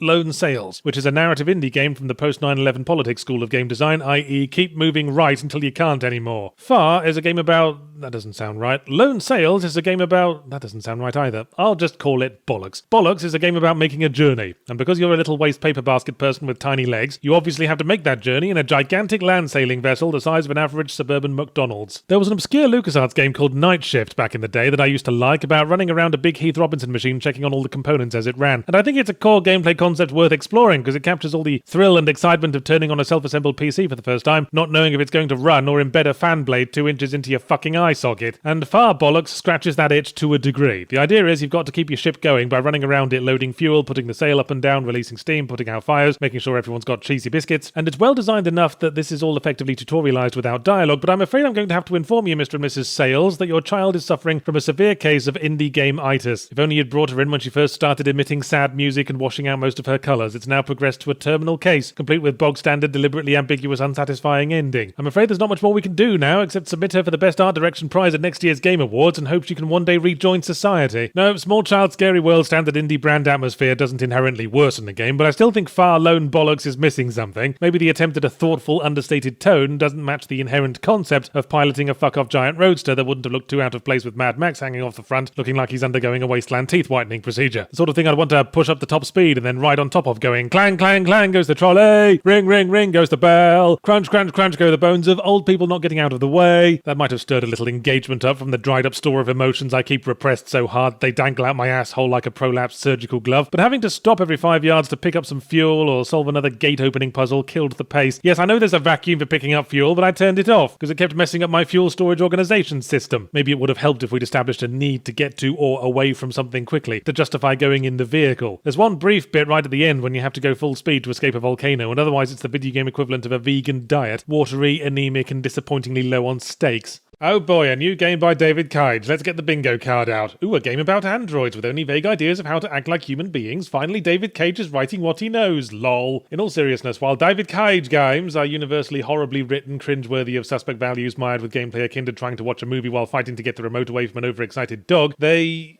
hang on, it's coming to me. Oh yeah, they're usually good for a laugh. Although the biggest one I got from Detroit Become Human was right at the end when there was a little survey to get my impressions on the game, and one of the questions was, were there any points when you were personally touched by the story? All the time? Most of the time? Some of the time? Or no? Obviously I answered no. And when I checked the global stats, 90% of those surveyed had also answered no. So congratulations, David Cage. Something in one of your games finally made me feel hope for the future of mankind. The story is, in near future Detroit, commercial-grade androids are booming the economy while causing mass unemployment, and the highly relevant theme of income inequality we could have gone with sails merrily over David Cage's head as he goes for the clumsy Civil War-era racism analogue. We follow 3 protagonists: a nanny droid who accidentally kills a deadbeat single dad and must go on the run with his daughter, an artist assistant droid who falls from grace and becomes the deviant android's charismatic leader, well, the leader at any rate, and a prototype detective android who is torn between his instructions to hunt down the deviants and his blossoming romance with Clancy Brown, a grizzled human detective who hates androids except not really. As with many David Cage games, it's the kind of plot that makes you constantly yell questions at the screen. Why were androids built for menial tasks designed to look and act perfectly human in the first place? Why weren't they boxes on wheels? Or how about this, a dog with Dr. Octopus tentacles? That would have been more efficient at cleaning up and amusing for the kids. But considering the androids do look human, why are all the real humans so unflinchingly hateful and dismissive of them, when the android's superficial human qualities would be triggering the sympathy instinct in most normal people? The answer to most of these questions is the same, because melodrama! David Cage has only one tool in his storytelling arsenal, and it is a giant sledgehammer with the word melodrama written down the side. His stories always play out like rampant human misery simulators as written by someone who's never met any human beings. Well, I suppose we know he's met Ellen Page. Fucking hell do we know that. He probably puts it on his business cards. And just because the story's depressing doesn't mean it's deep or complex. There's a moment in Despair Become Miserable where we literally watch an ugly man in a rundown house loudly explain to no one in particular how much he's going to enjoy beating up his daughter in between puffs on his crack pipe. Half the characters in these games are like one-off villains from the Incredible Hulk TV series when they had to contrive an excuse for Bill Bixby to Hulk out every episode, so they'd chuck a random inexplicable asshole into the room to smirkingly give him nipple cripples for literally no reason. What's sad is that there's always a great deal of potential in David Cage video games. I look forward to the day when he actually creates one. Ha ha ha. He doesn't make branching narrative video games, this lad. He makes branching narratives and then tries to tortuously squeeze a video game into it. I feel like he'd rather be making films. He doesn't appreciate the essential differences between the way an audience engages with a game versus a film. At the very start, we play weird-faced, lanky detective android as a hostage situation, and we're permitted and indeed obliged to bum around the room next to the hostage situation, gathering intel on the perp before we confront them. This also gives us the chance to learn a bit about the world we're in, which would have been fine, but as I leafed through a jolly interesting magazine, the hostage taker suddenly shot one of the SWAT guys, and the game went, whoops, you bummed around too long, that's going on your permanent record. I don't get it, David Cage. Did you want me to explore and immerse myself in this world you've created, or did you want to maintain psychotic death grip control of the story's pacing? Because if the latter, then just make a fucking film. Or perhaps more realistically, a choose-your-own-adventure book. Well, I say he should make a film, but he'd never hack it in films, ironically because he's a hack. All his dialogue is cliched, and most of his ideas are nicked. I enjoyed Westworld too, David Cage, but you didn't have to enjoy it so bloody publicly. Is he getting any better with practice? Well, at least Detroit Cum Dumpster is only fucking retarded, as opposed to completely fucking retarded like Beyond Two Souls. But that only puts it on a level with Heavy Rain, which it's hauntingly similar to at times, especially when you're exploring a crime scene in the pouring rain playing a detective who acts like he's from space. So nothing has changed about the gameplay. Once again, the standard movement controls make our character seem like they lost all sensation in their legs after a broom handle got shoved up their ass, and we either press the on-screen button prompts very slowly to perform utterly tedious household tasks that don't progress the plot at all, or we press the on-screen button prompts very, very quickly during an action sequence. And of course, some of the prompts are fucking 6-axis motion controls, the button prompt equivalent of the short kid with the lazy eye and the weird smell who's convinced he's one of the gang. Does anyone still seriously think this shit is immersive? I'll tell you what isn't immersive, having to rise from my controller-clutching slump on the couch so the game will finally register me thrusting the controller downwards. I know David Cage likes to imagine every player leaning forward in their seat with a constant enraptured look on their face, but we don't all have good lumbar support, or broom handles shoved up our asses. The nicest thing you can say about David Cage is that he has potentially good ideas. He just never puts enough thought into them. The way characters have to symbolically smash their objective prompts into invisible walls to break their programming was a good idea. Are we twisting the core mechanics to make a point about free will? Oh, the rote instruction following gameplay came straight back afterwards, so I guess not. Well, now that my main points are across, I'd like to close this review by discussing one of the plot twists. So now's the time to tuck live oysters into your eyelids if you don't want spoilers. Ready? Here we go. Remember that nanny bot who adopts the human child? Towards the end, it turns out the child was also an android all along. Ooh, what a twist. An inadequately explored twist that adds nothing to the characters or story and may even be detrimental to it. I mean, can a robot mother truly love a human child was a question with some power to it in this context, but can a robot love another robot? Yes, they can. We know they can. We've seen like 12 of the buggers doing it already. It's just a twist for the sake of having a twist. In other words, it's a David Cage twist.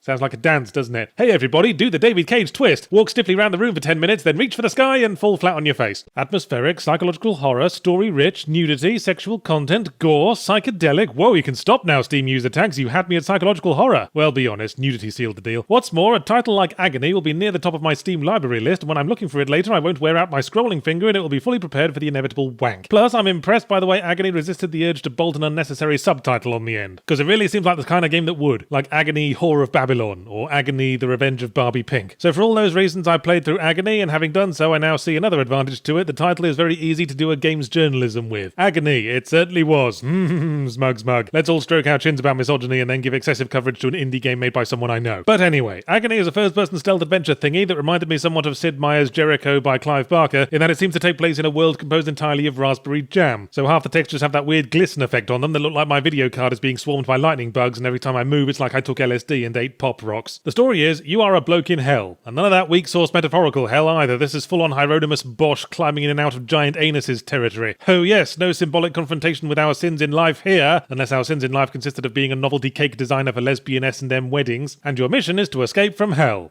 At least I assume it is. They don't tell you much at the start. All you can do is press forward to continue exploring. I just assume if you're in hell, you probably want to be somewhere else, unless you're planning to complain about the noise. On the way, you're given directions by the Red Goddess, a sinister temptress with her bum out, who taunts you from atop her throne of bloodstained labias. Remember the lust level from Dante's Inferno? Oh, sorry, let me take that a step back. Remember Dante's Inferno? The game, not the first canticle of the Divine Comedy. Yeah, that thing that had a huge marketing push, and then it came out and everyone instantly forgot about it. Well, there was a level themed around lust in it, and Agony is basically that, multiplied 50 times, and with a big bucket of the pink slime from Ghostbusters 2 thrown over it. Agony makes me think that the phrase psychological horror is getting bandied around a bit too easily these days. Psychological horror to me means something with more of an understated creeping dread about it. More than and Agony is very much on the side of things. Yeah, if I can transcribe that one, bitch. There is very little psychological about the horror involved in being in a room made of bones as human tripe pours from a nipple-shaped wall dispenser, and we have to tread carefully to avoid getting chased down and torn to shreds by big-titted demons with heads shaped like vaginas. Well, I suppose that's a little bit psychological in the sense that the art designer should probably talk to a psychologist, preferably one behind a whip and a chair and an inch of reinforced glass. Your main objective throughout the plot is find the red goddess, which you succeed in doing multiple times, but it never seems to take. Oh, you found me. Go find me again. I'm over there now, in that temple on the crest of that distant hill shaped like a giant buttock. And in keeping with the Tom Clancy's Jericho comparison, we have the ability to come back as a ghost after death and possess any damned soul who isn't wearing a bag on their head. Necromancy being powerless against the divine magic of burlap. So every other person hanging around the level get to be your extra lives, which they probably didn't picture for their futures during their sessions with the high school guidance counsellor, but that's hell for you. These basic mechanics aren't terribly well explained. When I first saw the contextual icon for take bag off head, I thought it was the icon for push person over. And since the person was standing on the edge of a cliff at the time, I was like, geez, there's no need for that kind of pettiness. This is hell, not a staff meeting at a failing startup. Eventually I figured it out, but I suspect the basic mechanics weren't terribly well explained to most of the developers either. We're doing a stealth game. I always forget what that means. I guess it means that if you try to move quickly past the vagina face monster, then it hears you and bites your face off, but if you carefully move slowly past it, then it will also hear you and chew your throat out. No, I think you're missing some of the basic principles there, Agony. Oh, right, now about those hiding places. I'm pretty sure I know how this works. You're running away from vagina mush, you quickly get into a hiding place, then vagina mush catches up, spots you instantly, and masticates your nipples off. Wait, I confused myself. What were we talking about? Most of these hiding places are also impossible to recognize as such until you're standing right over them and the contextual icon appears. They're little piles of cartilage pancakes against a background of more cartilage pancakes. See, the cluttered environment design is making all the important stuff get lost in the noise when it's not actively halting me in my tracks because my hitbox got caught on an extruding canker, thus allowing the pursuing vagina monster to catch up and nibble me pancreas out. And yet environments are simultaneously too busy and extremely boring. Turn things up to 11 and stay there and it's just as dull as staying at 1. Repetition, you see. Scene 1 pulsating ulcerated jawbone with little tiny bell ends instead of molars. Seen them all. So what other mechanics have been thrown into this big undisciplined bucket of liquidized offal of a game? Well, after a while you can possess the vagina monsters as well as the humans. Don't know why you'd fucking want to, since only the humans are allowed to pick up items and work the puzzles that are necessary for making progress. So all you can do is run back and forth around the current map trying to find something to kill yourself with, or failing that stand in front of a mirror for a while, jiggling up and down. Also, there are a grand total of 3 character upgrades, as token as the wheelchair-bound dude from the Burger King Kids Club. Increase how long the player can hold their breath. Oh, there's a hold breath button. Now I understand. I'm supposed to hold my breath as I move slowly past the vagina monsters so they won't... Oh, it spotted me anyway and gnawed my gonads off. Never mind. In truth, the actual core gameplay mechanic of Agony is press forward to continue, and everything that's layered onto that like flakes of greaseproof paper on a turd, stealth, puzzles, collectibles, labyrinthine maps, all of that is annoyance and busy work, so we can say it's not just a walking simulator. What was the idea setting out on this, Agony? To make a fun game? But seriously, were you trying to shock me with all your gore and tits? Because you failed. There's no relatable humanity to give the shocking stuff context. We might as well be watching you smear ground beef on a real doll. Alright, fine, we just wanted to draw some bums and process unresolved feelings about when our teenage babysitter made us go to bed early. Well, that I respect. But piss off now, Agony, you're dripping pussy juice on the Afghan. So E3 rolls around once more to insolently demand our attention like a street corner preacher with his knob out, so the developers can demonstrate to the world that they are in vague occasional contact with someone who can cut a half-decent trailer together, and for this reason alone we should fork out now for their overpriced grindy tat that we can't even play yet. Gathering once again in single file to have a good old splurge to camera are the usual suspects: EA, Bethesda, Ubisoft, Sony, Nintendo, and... what was your name again? Microsoft.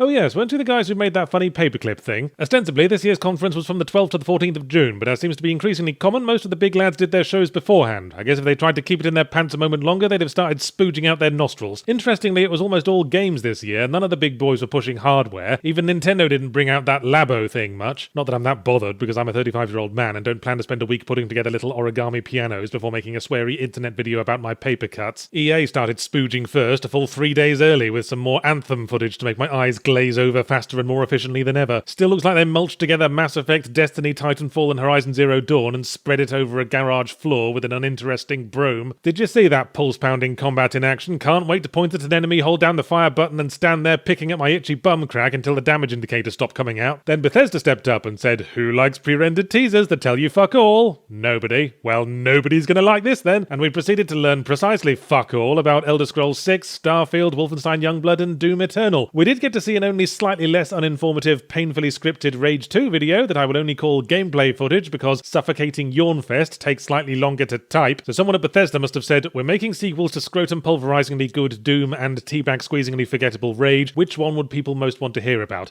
Well, I think that should be obvious. Haha, yes, I suppose it is. Oh fuck, now I'll look stupid if I ask again. We also very loudly and conspicuously didn't learn much about Fallout 76, except that it's online-focused, so we can reliably infer the rest from what we know is already popular and easy to rip off. So, open-world survival, crafting, you know the drill, get ready to punch trees. But only now can you punch trees while wearing sporty Fallout brand blue. So roll over and yap like little dogs at supper time, you uncritical, butthole-relishing, close relative molesters. My goodness, Microsoft's conference showcased a lot of games. Cyberpunk 2077, Just Cause 4, Metro Exodus, Shadow of the Tomb Raider. Wow, are those all Xbox exclusives, Microsoft?